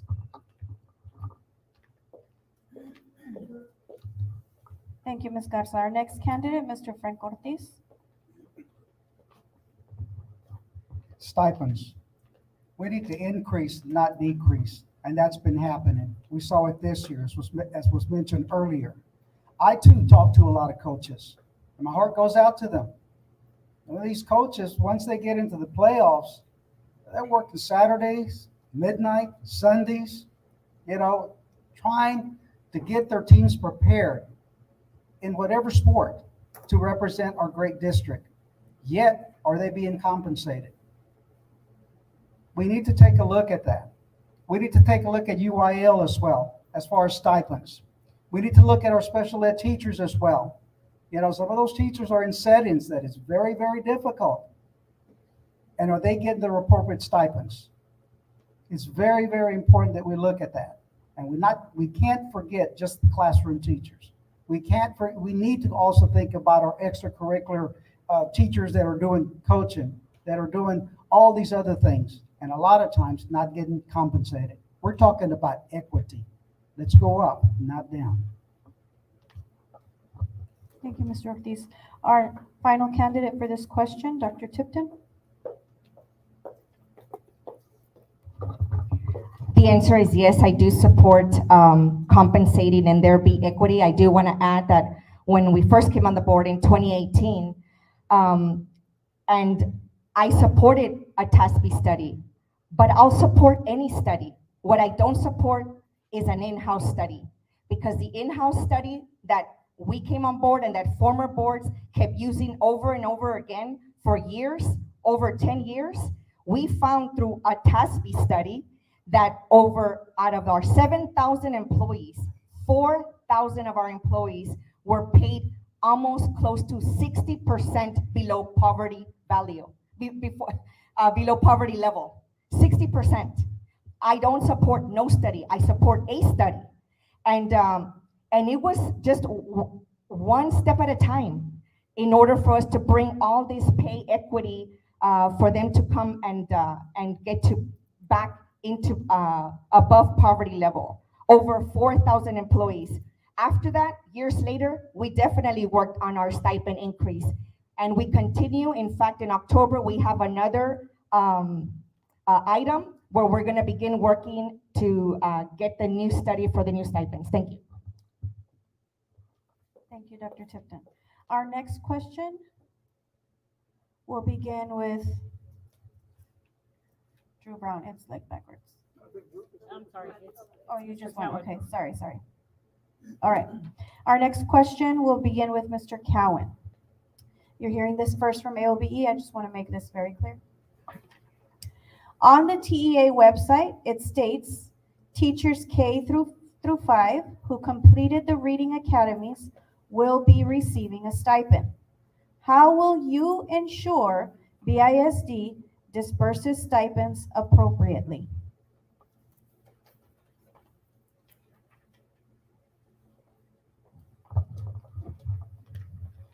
If I understood, you're talking about teachers from K-5 did a reading academy? Okay, just want to make sure. I mean, I'm not familiar with the program, but if it's done, it should be funded. The local school board should be taking care of this. It should recognize it, maybe put it in the stipend.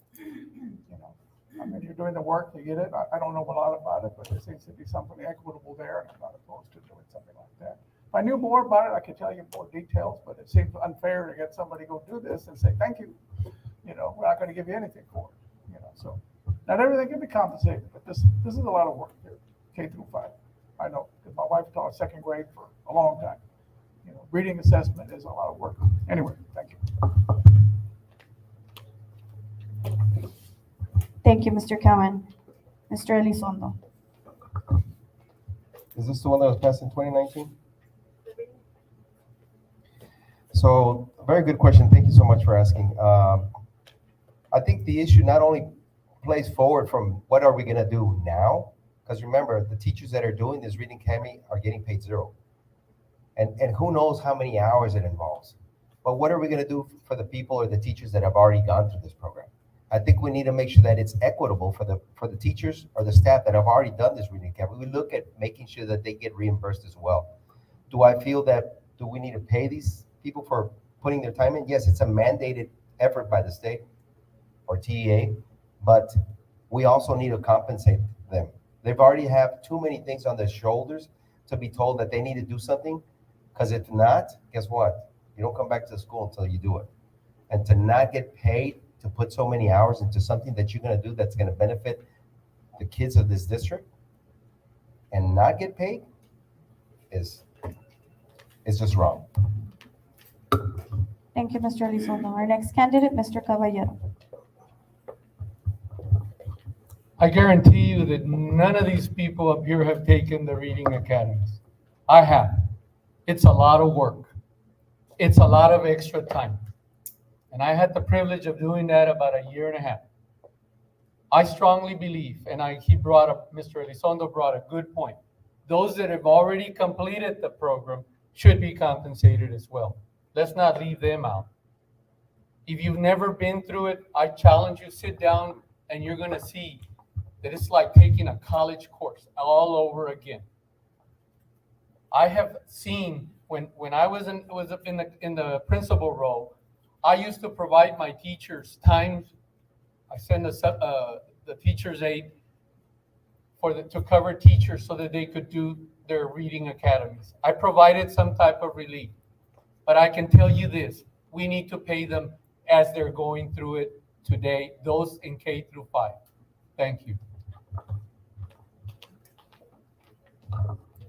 Thank you, Mr. Caballero. Our next candidate, Ms. Garza. Thank you. Well, I may not have sat down and completed the reading academies, but I did see firsthand what the reading academies were, and they were hours of submitting articles into this software. Unfortunately, we had not paid our teachers for it.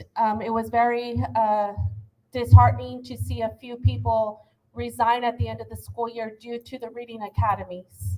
And I was even saddened because I was like, does this employee know that she or he needs to do this in order to continue teaching, that it's not a BISD thing? And they told me, I'm pretty sure they know. And I was like, well, I think they need to be well aware that no matter what other district they go to, they're going to need to complete these.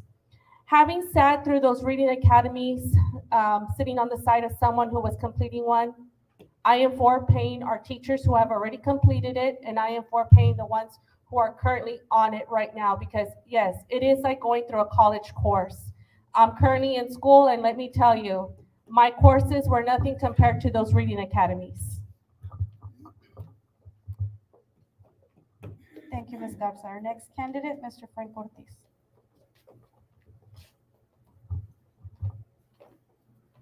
I was floored when I heard this, and from so many teachers that approached me and told me about the reading academies.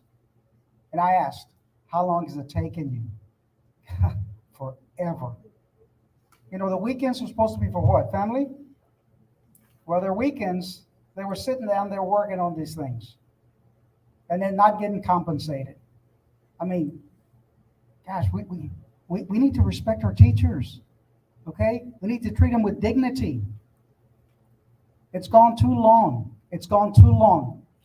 That needs to change, and I bring that change. And I believe in being retroactive. Those that already took it, they need to be compensated. Those that are going through it, they need to be compensated.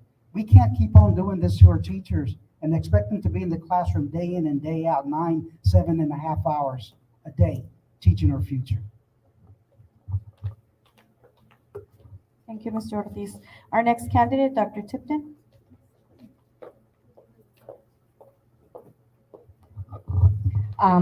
Yes, definitely. I support anything that is linked to our board goals. I also believe that we need to advocate at the state level. You know, we need to unite this next January because they are, you know, post-pandemic, they are demanding a lot on our teachers. I think that they need to let our teachers teach, and they need to stop disguising the learning loss, adding more work to our teachers without any compensation, and then leaving it to the local level, which, you know, as a board member and as a current sitting board member, we have supported increase in many different areas. I needs such as, you know, the special ed, even coaches, UIL, fine arts, athletics. There were so many pay inequities because there was no plan before. no plan before for us. But definitely, looking into these K-5 reading academies, I definitely support if they have gone through them to compensate them what they deserve. Thank you. Thank you, Dr. Tipton. And our final candidate for question number 9, Ms. Drew Brown. Are the reading academies difficult and complex? They are. And do I support paying and retroactive pay? I do. But I also support us working closely with AOBE because there's a lot of stuff coming that the state's talking about. There's some things coming that they're going to require teachers to do. The education credentials are going to be more and more stringent, and we're going to have to work together to lobby our state and work with them to not let some of these things take place, or at least try to mitigate some of the things that are headed our way in terms of the requirements that are going to be made and the things that are going to be required of our teachers in order to teach. It's not going to be easier, it's going to be harder. We're losing teachers, and yet the state is going to make things much, much more stringent, and we need to work together to see what we can do to help that. Thank you, Ms. Brown. Moving on to our next question.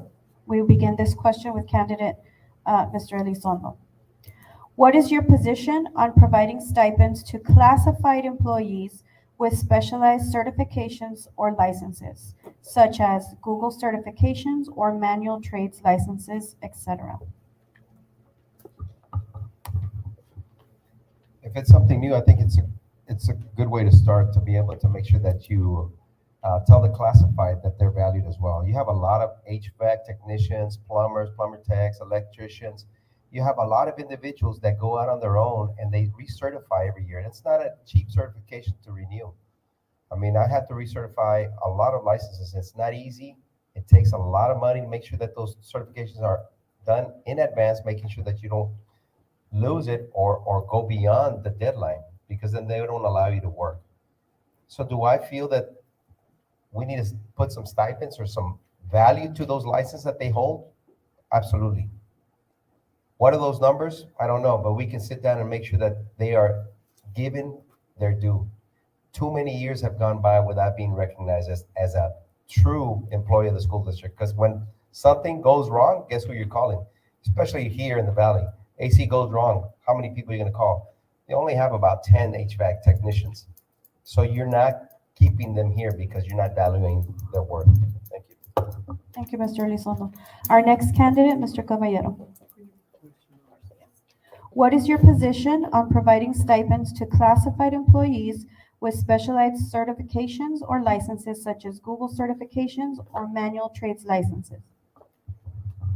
I'm going to address the manual trade licenses. We do need more of those individuals with their certifications. They should be rewarded. They should be compensated.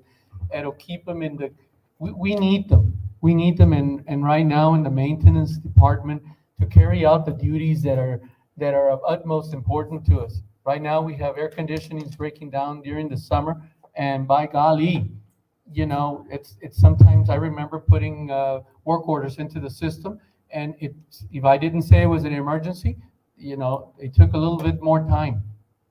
As far as in the classroom, I don't think I need some research on that one, because I don't want to have any issues with what we have been doing here in the past, and I don't want to commit to something that I don't have the full research on. I make decisions based on data, but definitely want to keep my our staffs, our classified staff in place and in our district.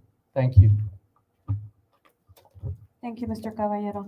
And our next candidate, Ms. Garza.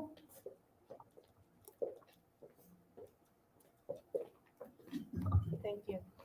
Going to our classified employees and stipends, some of our classified employees that have an associate's or even a bachelor's degree are currently receiving a stipend.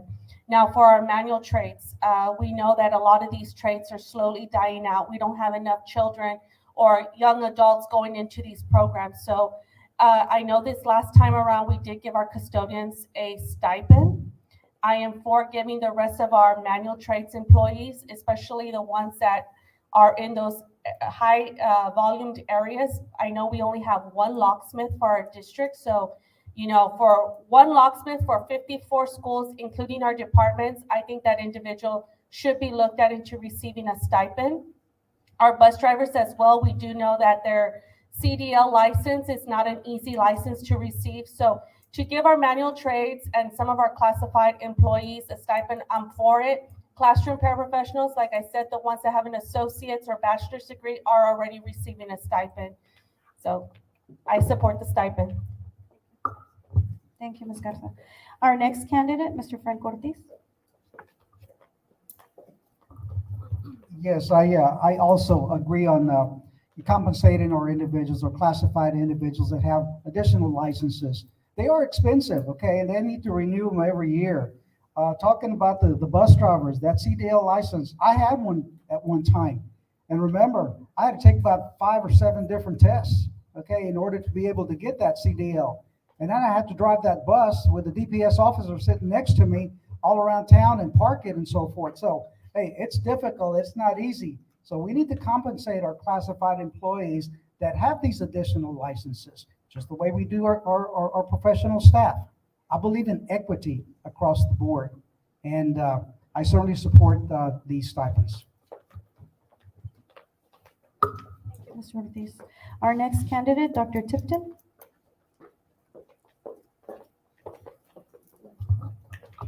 Yes, definitely. I do support license stipends for specialized licenses. I'm proud that I have always supported a study that can guide us to make sure that we make those right decisions. Like I had mentioned earlier, it's been a work in progress. We started off year one with just finding, that almost 4,000 of our employees were paid below, the 60% poverty level.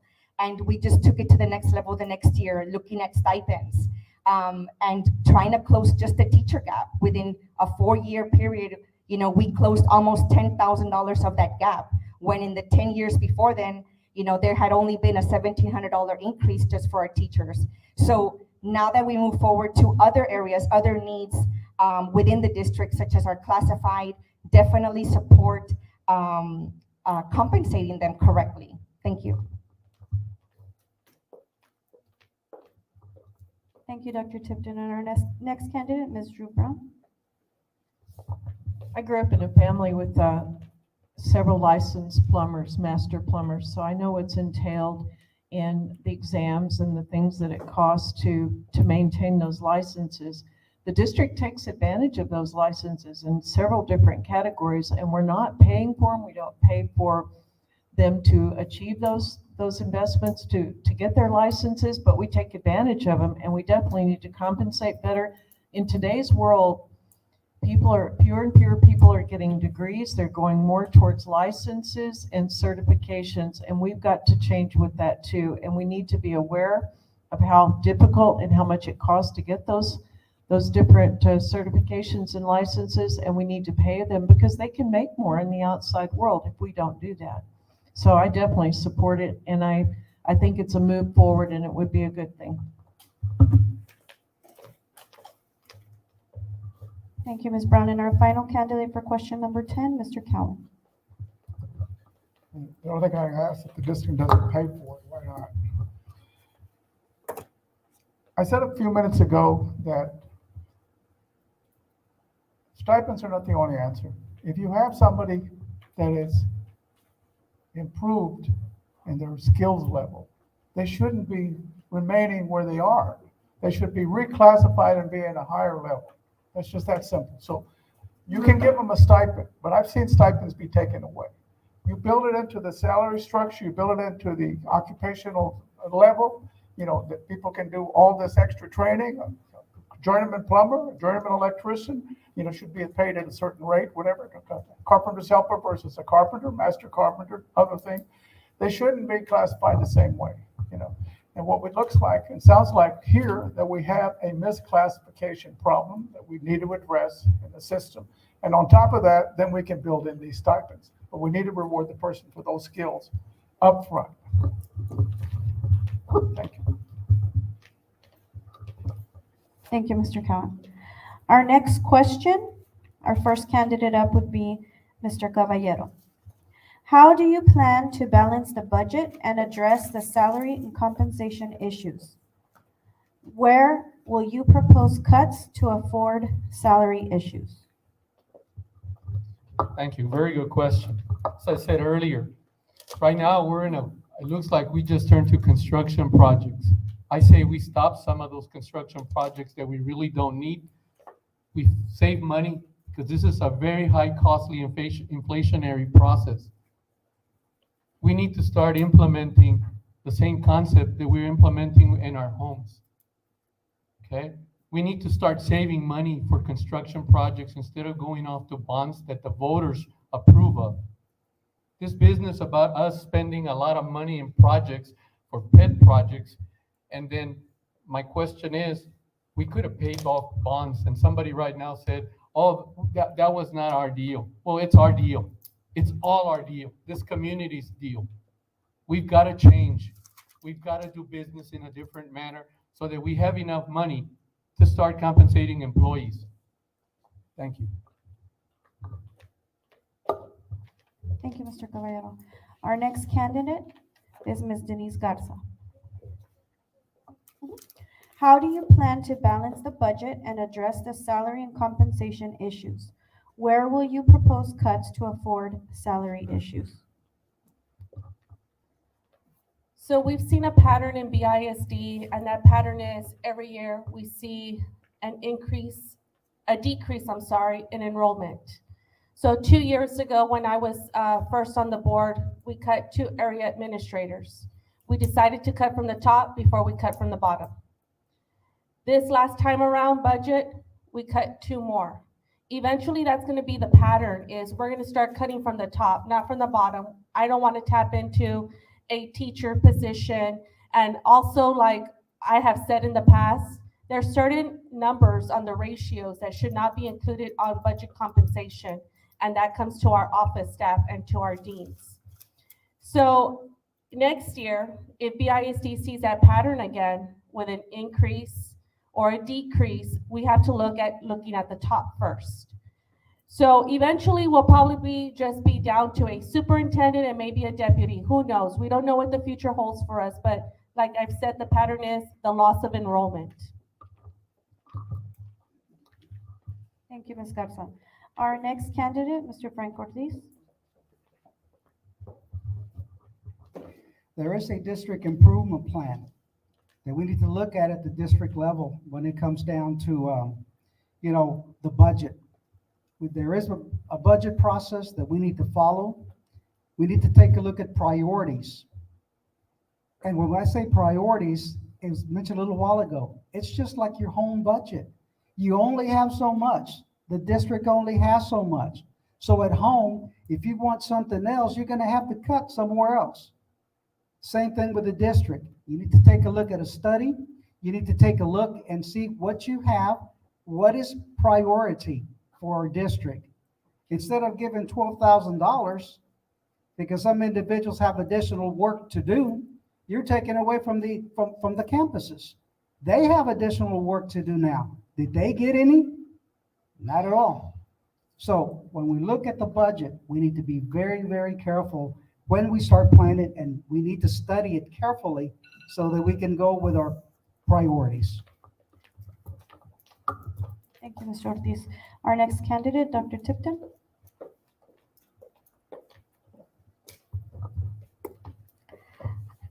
Thank you. And yes, we were losing enrollment. And I know the question was, how do we plan to balance the budget? And I think that we were losing 2,000 kids every year. And I think that the hard work of our teachers, and I think the work that this board has done to compensate our employees, which of course there's always going to be room for improvement, but definitely we were focusing on all the inequities, the anomalies that were happening to balance this budget. But I believe that just, our hard work shows that we're only 500 less this year of students. And I also believe that we need to unite, and we need to unite with our unions. We need to advocate in the next legislative session so we can increase, and they don't disguise any type of homestead exemption that causes that causes us, and the impact is that we feel it at the local level. But definitely, I think that is it? Thank you, Dr. Tipton.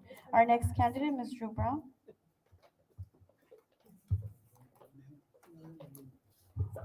Everyone in this room knows that most of the problems we've experienced in the last few years have to do with enrollment. There's nobody that doesn't know that. And we are starting to see students coming back, and I think that's going to help us, because at one point we had a lot more employees than we had students. I mean, it wasn't balanced. The ESSER funds in the last 2 years have allowed us to do some maneuvering in order to increase salaries, but we all have to pull together, and we need to work as a team to start lobbying Austin to pay attention in this area and quit giving more money to the schools that are in the center of the state, giving more money to charter schools than they give to this public school, allowing more charter schools in this area than anywhere else. And we have got to start yelling about that and making an issue and doing all we can to improve enrollment. Then we'll be able to do a lot of the things that we need to do and want to do. Thank you, Ms. Brown. Our next candidate, Mr. Cowan. I want to clarify one thing before I go on. The bond issues, I'm not trying to argue with Mr. Caballero, are not going to affect the budget. And in the sense that maybe people think getting rid of the bond issues, you're going to be able to save money, whatever. They're obligations and you're kind of stuck with it. It's called interest and sinking. Where your problem is the ratio of support staff to instruction. That's it. I got on the board the first time in 2000, well, after so many years, 20 years, can't believe that much time. But anyway, and the ratio, I thought it was 75%, 25%, 75% instruction, 25% support. No, it was like 53% support, 47% instruction. There's your problem. You know, it's improved, gone above 50% for instruction. But if you say you're at 54, 55% instruction, 46, 40, so 5% support, whatever else it is, tell the superintendent and the staff, we want to improve it and move it up 2 or 3 points. And that difference will go in instruction. That'll make the difference and be able to fund what you need to fund. If you don't, you're not going to be able to pay for it. Thank you, Mr. Cowan. Our final candidate for this question, Mr. Elizondo.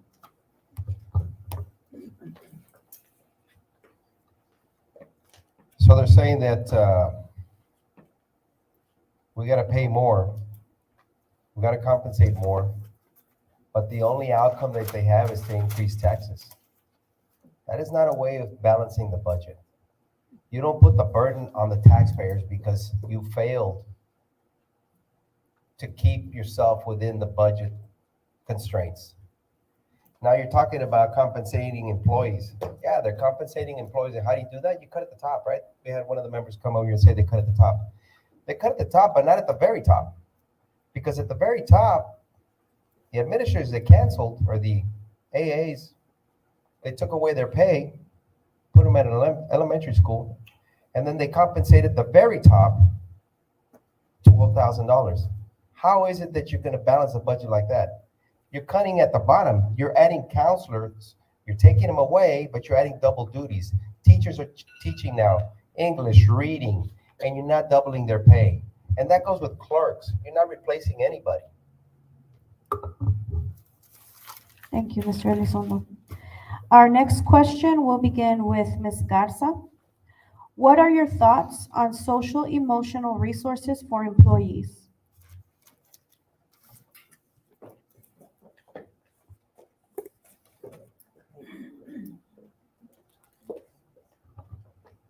Thank you.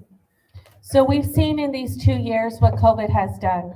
COVID has our stress levels in our employees have skyrocketed. And not only are they stressed with the workload that they have, there's also a lot of stress coming from the homes. You know, we're having to deal with some of our children who maybe their anxiety levels have probably gone up due to COVID. And as much as we try to leave what we have at home, sometimes we just can't. We can't separate our home and our work. So I fully support giving that extra support to our employees. I know currently we do offer counseling sessions for our employees. If we need to go above and beyond, maybe contracting an outside source, because I know many times an employee doesn't want to go speak to maybe one of our counselors due to confidentiality. I am for that. I'm for looking at more resources to be implemented into our insurances. I know right now insurance is offering a lot of this social and emotional resources on our insurance. So I am for that, and I will continue supporting our employees. Thank you, Ms. Garza. Our next candidate, Mr. Fred Cortez. We all went through it, okay? And it was tough on many of us. And we're still going through it right now. And I certainly support that they be given the support that they asked for. Or, at the school level, at the campus level, and that's where counselors come in. But if we're going to give them that support, we need counselors as well on the campus to provide that support. Even at the university with the student teachers that I am supervising right now, they're providing that support to the student teachers. It's very, very important that we do that because, let me tell you, COVID did a number on all of us worldwide. And a lot of us need that support, and I certainly support that we continue doing that. Thank you, Mr. Ortiz. Our next candidate, Dr. Tipton. Yes, definitely. And despite us coming out of a global pandemic, and despite the increase in healthcare cost, we have not put that burden on anyone, any staff member, any teacher, classified employee, or certified employees. What we have done is we have dig deep into the current provider. We have also formed partnerships at no cost to the district with local agencies and universities to offer these type of services to our classified and certified staff. I continue to advocate for that, continue to advocate for any resources to ensure that our classified and certified staff get the support that they need. Thank you. Thank you, Dr. Tipton. Our next candidate, Ms. Drew Brown.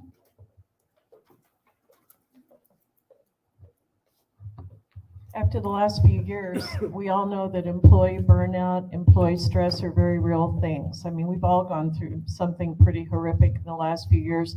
And we asked our employees, our employees were amazing. I mean, the things that were accomplished because our students were always placed first, and the employees did all they could to minimize the effects of the pandemic on our students. But we have been able to do some things through insurance, but we need to do more.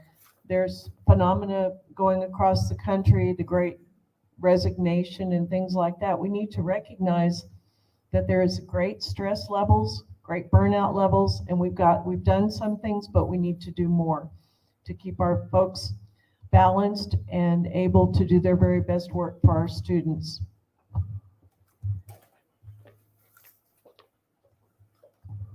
Thank you, Ms. Brown. Our next candidate, Mr. Cowan.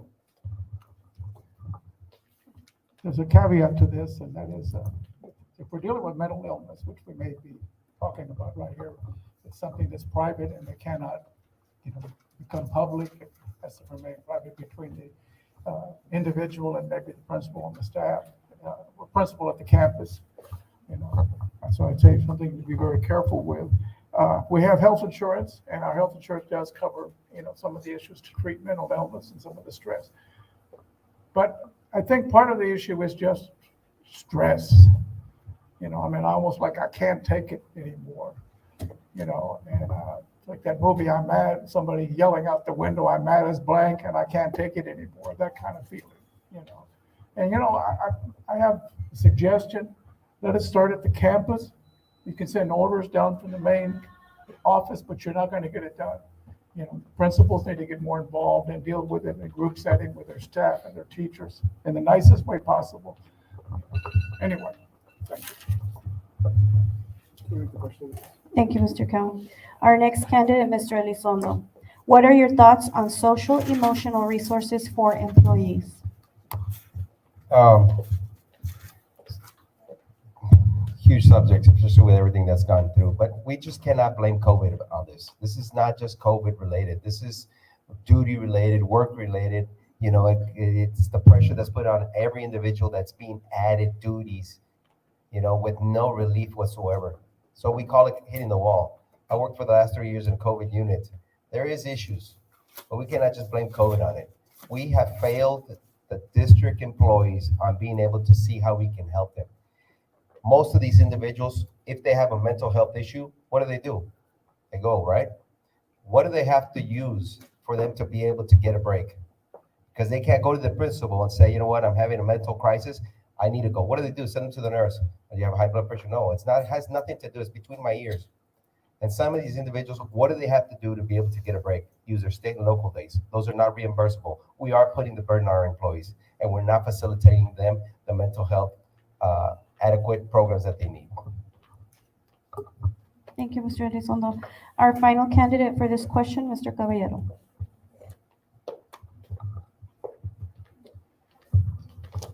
I'm going to respond in different ways.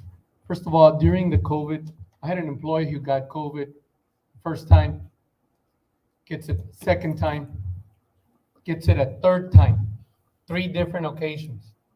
He calls me one night.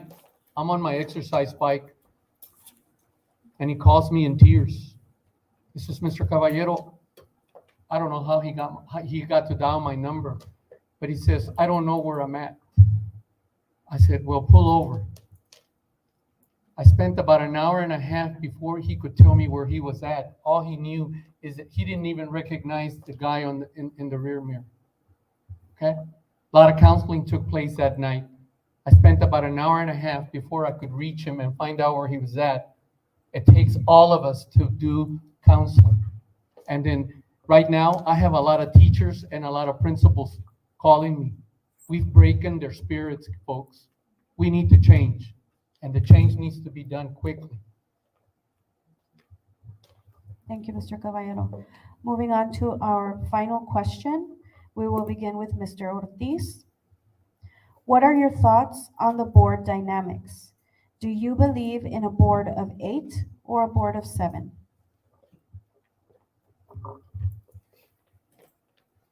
It's a board of 7, okay?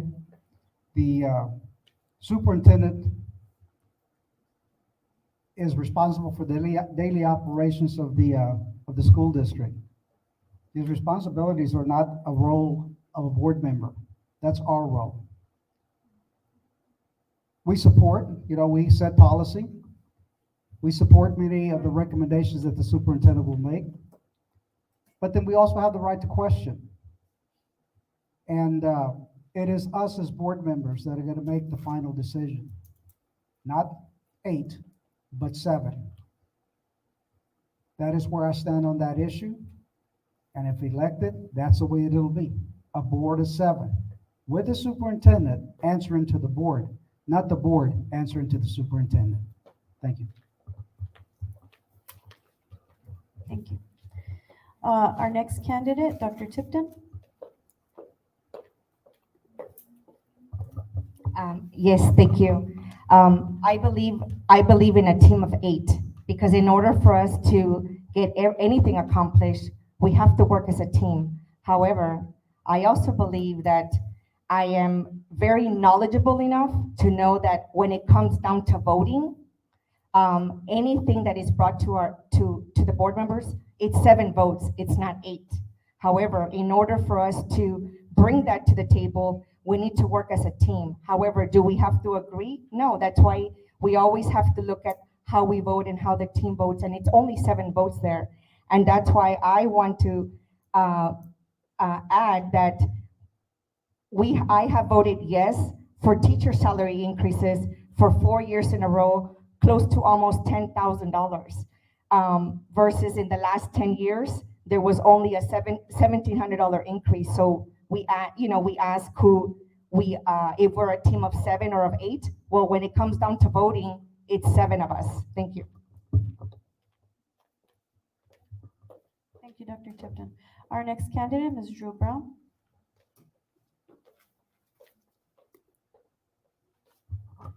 I actually like this question. Um, The board, it's a board of 7, and we have 1 employee, and that employee is the superintendent. Nobody else works for us. Everybody else works for the superintendent, and the superintendent works for the board. The board's elected by the community, and we try to function as a team of 8, but it's actually 7 board members and 1 employee, the superintendent. And I think sometimes we get caught up in this team of 8 thing, and that's important. But I think it's also important to know that the superintendent works for us. We don't work for the superintendent. Thank you, Ms. Brown. Our next candidate, Mr. Cowan. I would hope it would be a team of 8. Most of the time, it's a team of 5, 4, plus the superintendent, and that's sad. You need to work on trying to build some kind of consensus on the board to build it up, because it's not good when the board split. Recently, and I'll give credit to Ms. Brown, she supported a tax increase, and it was only right. She gave you all raises, you gotta fund them. What are you gonna do? Just run for 2 years and then go broke? And you have to pay for it. She did it. She did the right thing. A couple of board members didn't. They're gonna have to answer in a couple of years. But we must try as much as possible to have a team of 8, as much as possible. And this is the reason why. Because the board can set policy, but the board has no power to implement anything, nothing. So you need to rely on the superintendent to be able to implement the policies you set. Period. Thank you. Thank you, Mr. Cowan. Mr. Elizondo.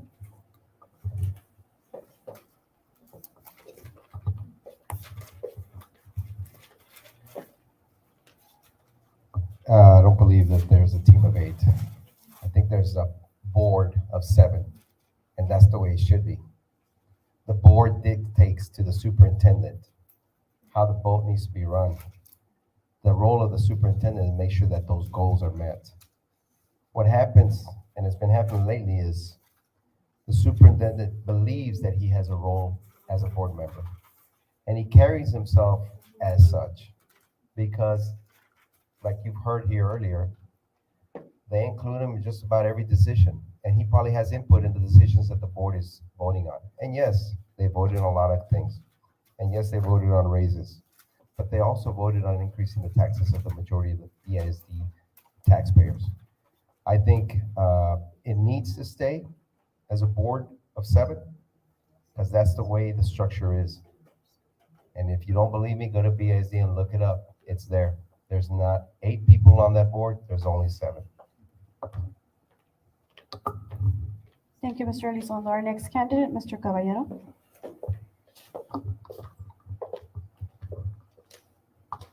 The board is going to stand with 7 members. I'm for that. I have conversations with members of this board, and they tell me he thinks we work for him. I have a problem with that. Whether they admit it to us in public or not, they've had private conversations with me. The superintendent is someone who reports to the board, directly to the board. And when we have him upset because we're questioning him, that didn't make a difference to me. We will hold him responsible for what he is doing and what he's about to do. That's our job. I'm not gonna let him off the hook on that. And I'll tell you another thing. He doesn't follow policies. He parades everybody around town with allowing people to come into our buildings for political reasons. That's against policy. It should stop, but they're not doing anything to correct that. Thank you, Mr. Caballero. Our final candidate for this question, Ms. Garza. I'm sorry? So as an elected official, I have every right to visit our campuses. By following policy, and policy means I will not show up to a campus alone. But in order for our district to be successful, we need a team of 8.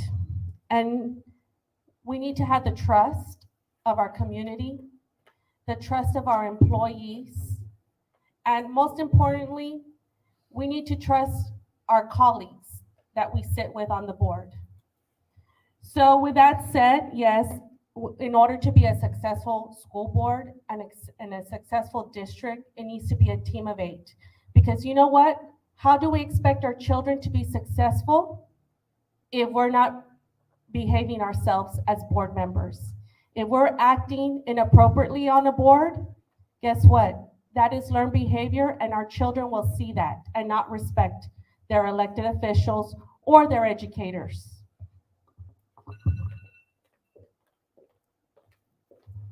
Thank you, Ms. Garza. Okay, we are going to begin our closing statements. We will begin with Dr. Tipton. Each candidate will have 2 minutes. And we're going to be following again the order, beginning with Dr. Tipton.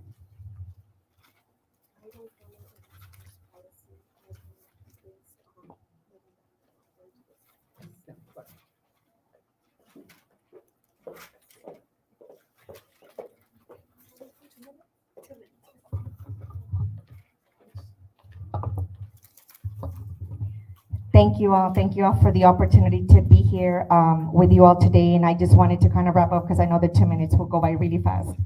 But I just wanted to say thank you. I acknowledge that nobody is perfect, but I also acknowledge that there's always room for improvement. And one of the things that I want to mention is that I know that when I was elected 4 years ago, I didn't get elected by this union or this membership, but that didn't matter. What mattered to me was listening to every single concern from day one. That didn't matter to me whether I was endorsed or not. I continued to answer to the call of duty day in, day out. I think working out at the shipyard, my father always was proud of saying that we were open 365 days out of the year, and I think that it was preparing me for BISD because BISD never sleeps, and so I'd answer the call to duty almost, all year long. So during they have helped me because I didn't know all the answers. They have helped me grow and also improve our district and the well-being of our students. Some of the achievements, I hope I could actually name them all, but we'll be here all night. Voted yes for teacher salary increases in 4 years in a row, almost $10,000. When we first started, our minimum wage was at $8.93. Right now, our minimum is at $15. Voted yes to fund travel expenses for out-of-district student activities and or events to include chess, destination imagination, fine arts, and athletic competitions. Am I proud of this? Well, yes, but not necessarily, because we shouldn't have had to vote for this kind of action item. Voted to reinstate the 40-hour for our bus drivers. I continue to be a strong advocate for special needs, increase associate degrees. We didn't have any reduction in force, and we created a special ed committee. Thank you.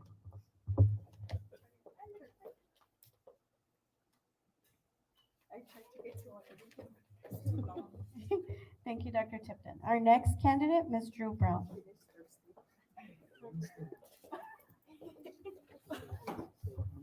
I want to thank AOBE for giving us this opportunity, and I want to make a point. It's not easy to run for the board, and I commend all the individuals who are up here because it's hard. It's hard to put yourself out here, and it's not an easy thing. And all these people are good-hearted people that mean well for our students and for our employees and for our community. I want to make one quick point. Place one is unique because you have 3 people who've been on the board before. AOBE's had an opportunity to work with Mr. Elizondo, you've had an opportunity to work with Mr. Cowan, and you've had an opportunity to work with me. And you'll have to decide, you need to be the judge out of the 3 of us. Who do you think listened the most? Who do you think responded? Who do you think tried? Who do you think was successful? Who do you think had the best interests of the employees, the students, the community at heart? And that decision must be made by you. At the other races, that's not the situation because they have not all been on the board. But in our race, AOBE's worked with all three of us. So you'll be the ones to judge. I've worked closely with AOBE. I was a member of AOBE for many, many, many years. And I believe in teacher and employee organizations. I believe in professional organizations. And I see us as a team. And I hope that you'll take that into consideration. Thank you. Thank you, Ms. Brown. Our next candidate, Mr. Cowan. I'd like to say a comment about Mr. Elizondo. We worked with you.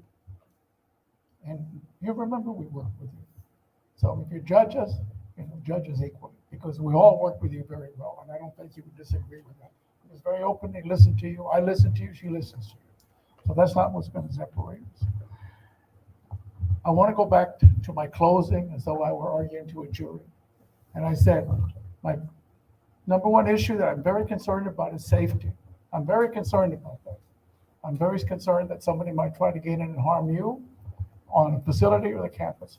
And I want to make sure you're protected. I want to make sure that we have an improvement in wages and wage structures, salary schedules, step increases, whatever, and that they're properly funded. I told you a minute ago about the ratio of instruction to support staff. I think that's one way to fund it. Look at it in the future. And I want to work on improving the work atmosphere for employees at all levels, salary, teachers, whatever. Improve things on the campus. Make sure teachers get their planning period, make sure people get a full half-hour lunch, not much of a lunch, but at least give you the whole half hour. I want to make sure you work in nice facilities. Continue improving our facilities is very important. I served you before. I've done a lot of good for this district over a period of 40 years. I've been on serve you in a period of 4 different decades. And I want to serve you again. I've done a lot of good when I was working. I've involved in a lot of stuff going on, programs, you name it. And I think I can do the same thing again if I come back on. I will be available for you to work with and be a soundboard for your issues and make sure that you're heard by the administration and by the people on the campus as well, because they need to hear your voices, because that's where everything's implemented. Anyway, I want to thank you very much, and I want to say God bless you to all of you. Thank you. Thank you, Mr. Cowan. Our next candidate, Mr. Elizondo.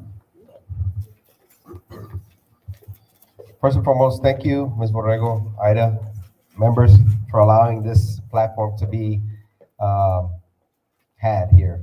I just want to say I have a lot of experience being on the other side of the table, so I know why it was so important for me to be able to sit down with your membership, your leaders of your membership, and they can attest to this. We sat down and ironed a lot of things.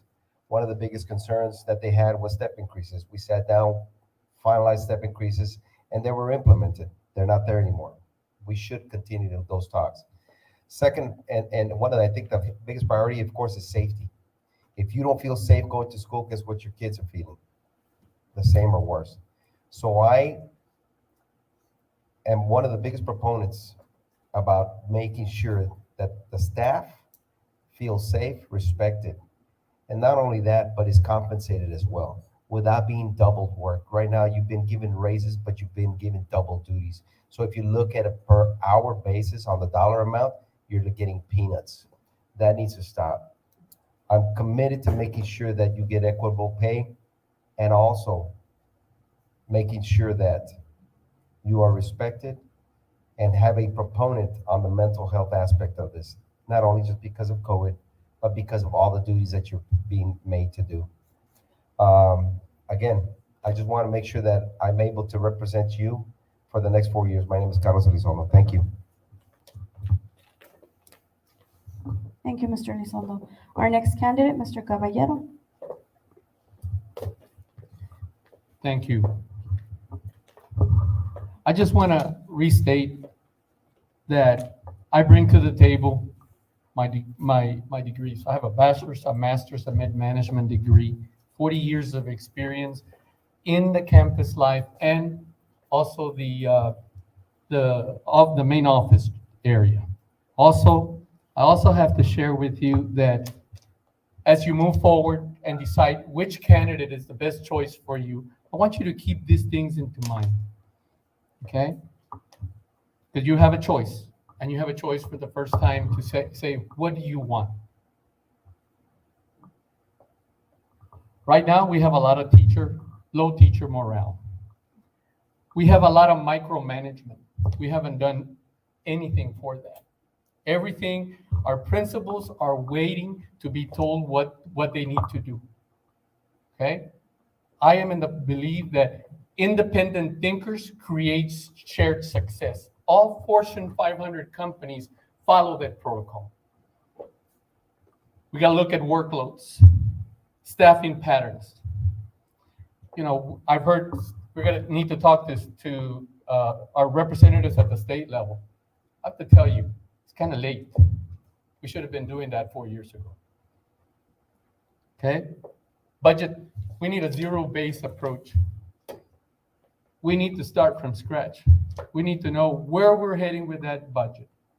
We have an 11.4, I believe that's the latest figures they told us, that we were in a deficit with the teacher pay raises. Incredible. Okay, and then we raise taxes again. I'm not in that camp. I am a very fiscally responsible individual. You want to make success, we got to treat our school budgets like we should treat our own. Thank you.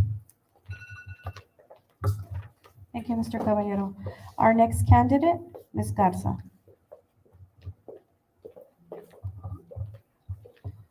So 2 years ago, when I was elected, I think I would have proven to work with each and every one of you all, not just with AOBE, but with also our concerned parents out there. When I got elected, I started working, and I have worked every day till now. And when reelected, I will work every day for the next 4 years.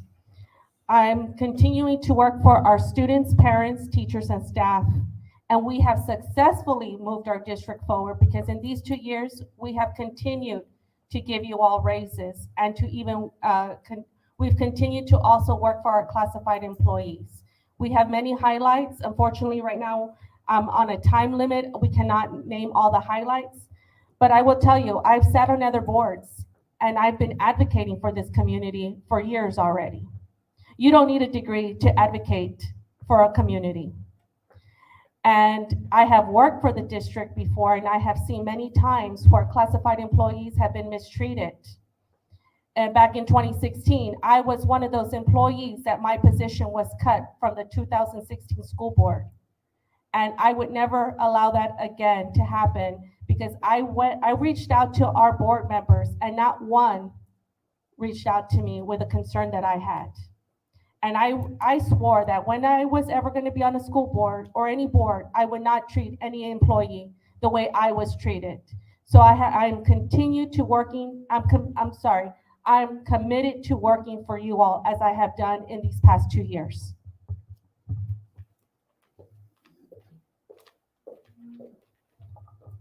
Thank you, Ms. Garza. And our final candidate, Mr. Frank Ortiz. Thank you, ma'am. First of all, thank you very much for the invitation. And allowing me some time to share with you where I stand and where I want to see our district move in the future. I want you to know that I am here to listen to you. I'm here to listen to your needs, because there's a lot of cries out there right now. I'm here to be your voice, sitting on the school board. 41 years of educational experience. You know, not that I know everything, but I know how the district operates. As a school administrator, I dealt with every single department in order to get the needs that we needed on our campus. So I know, and I'm familiar with the operations of the district. Certainly, I'm familiar with the operations of a school. 20 years as a principal at 3 different schools. So I know the needs. I know the responsibilities. I know the duties that our administrators and our teachers have. I hear where they come from. And when I made decisions on campus, I always made the decisions based on the thought of a teacher. I always put myself in the place of a teacher and made those decisions together with committees for what was best for our school. Once again, I thank you very, very much, and I pledge that I will be your voice for the next 4 years. Thank you, Mr. Ortiz. We want to thank every single candidate for taking the time to participate here tonight. Just a reminder, and we hope that tomorrow everybody tunes in. That Wednesday everybody tunes in at 6 o'clock for the second day of the forum. Just a reminder as well that all candidates did submit a questionnaire with additional questions, and those questionnaires will be uploaded after Wednesday's forum to our website at myaobe.com. Reminder that also for voting for endorsements, it will not be open until after Wednesday's forum, and it will remain open until Saturday, October the 8th at 2 p.m. Again, your membership will be verified as you vote, and you will be able to vote in person at our office or online. Thank you, everybody, for joining us, and thank you for those who were online. We will see you again on Wednesday.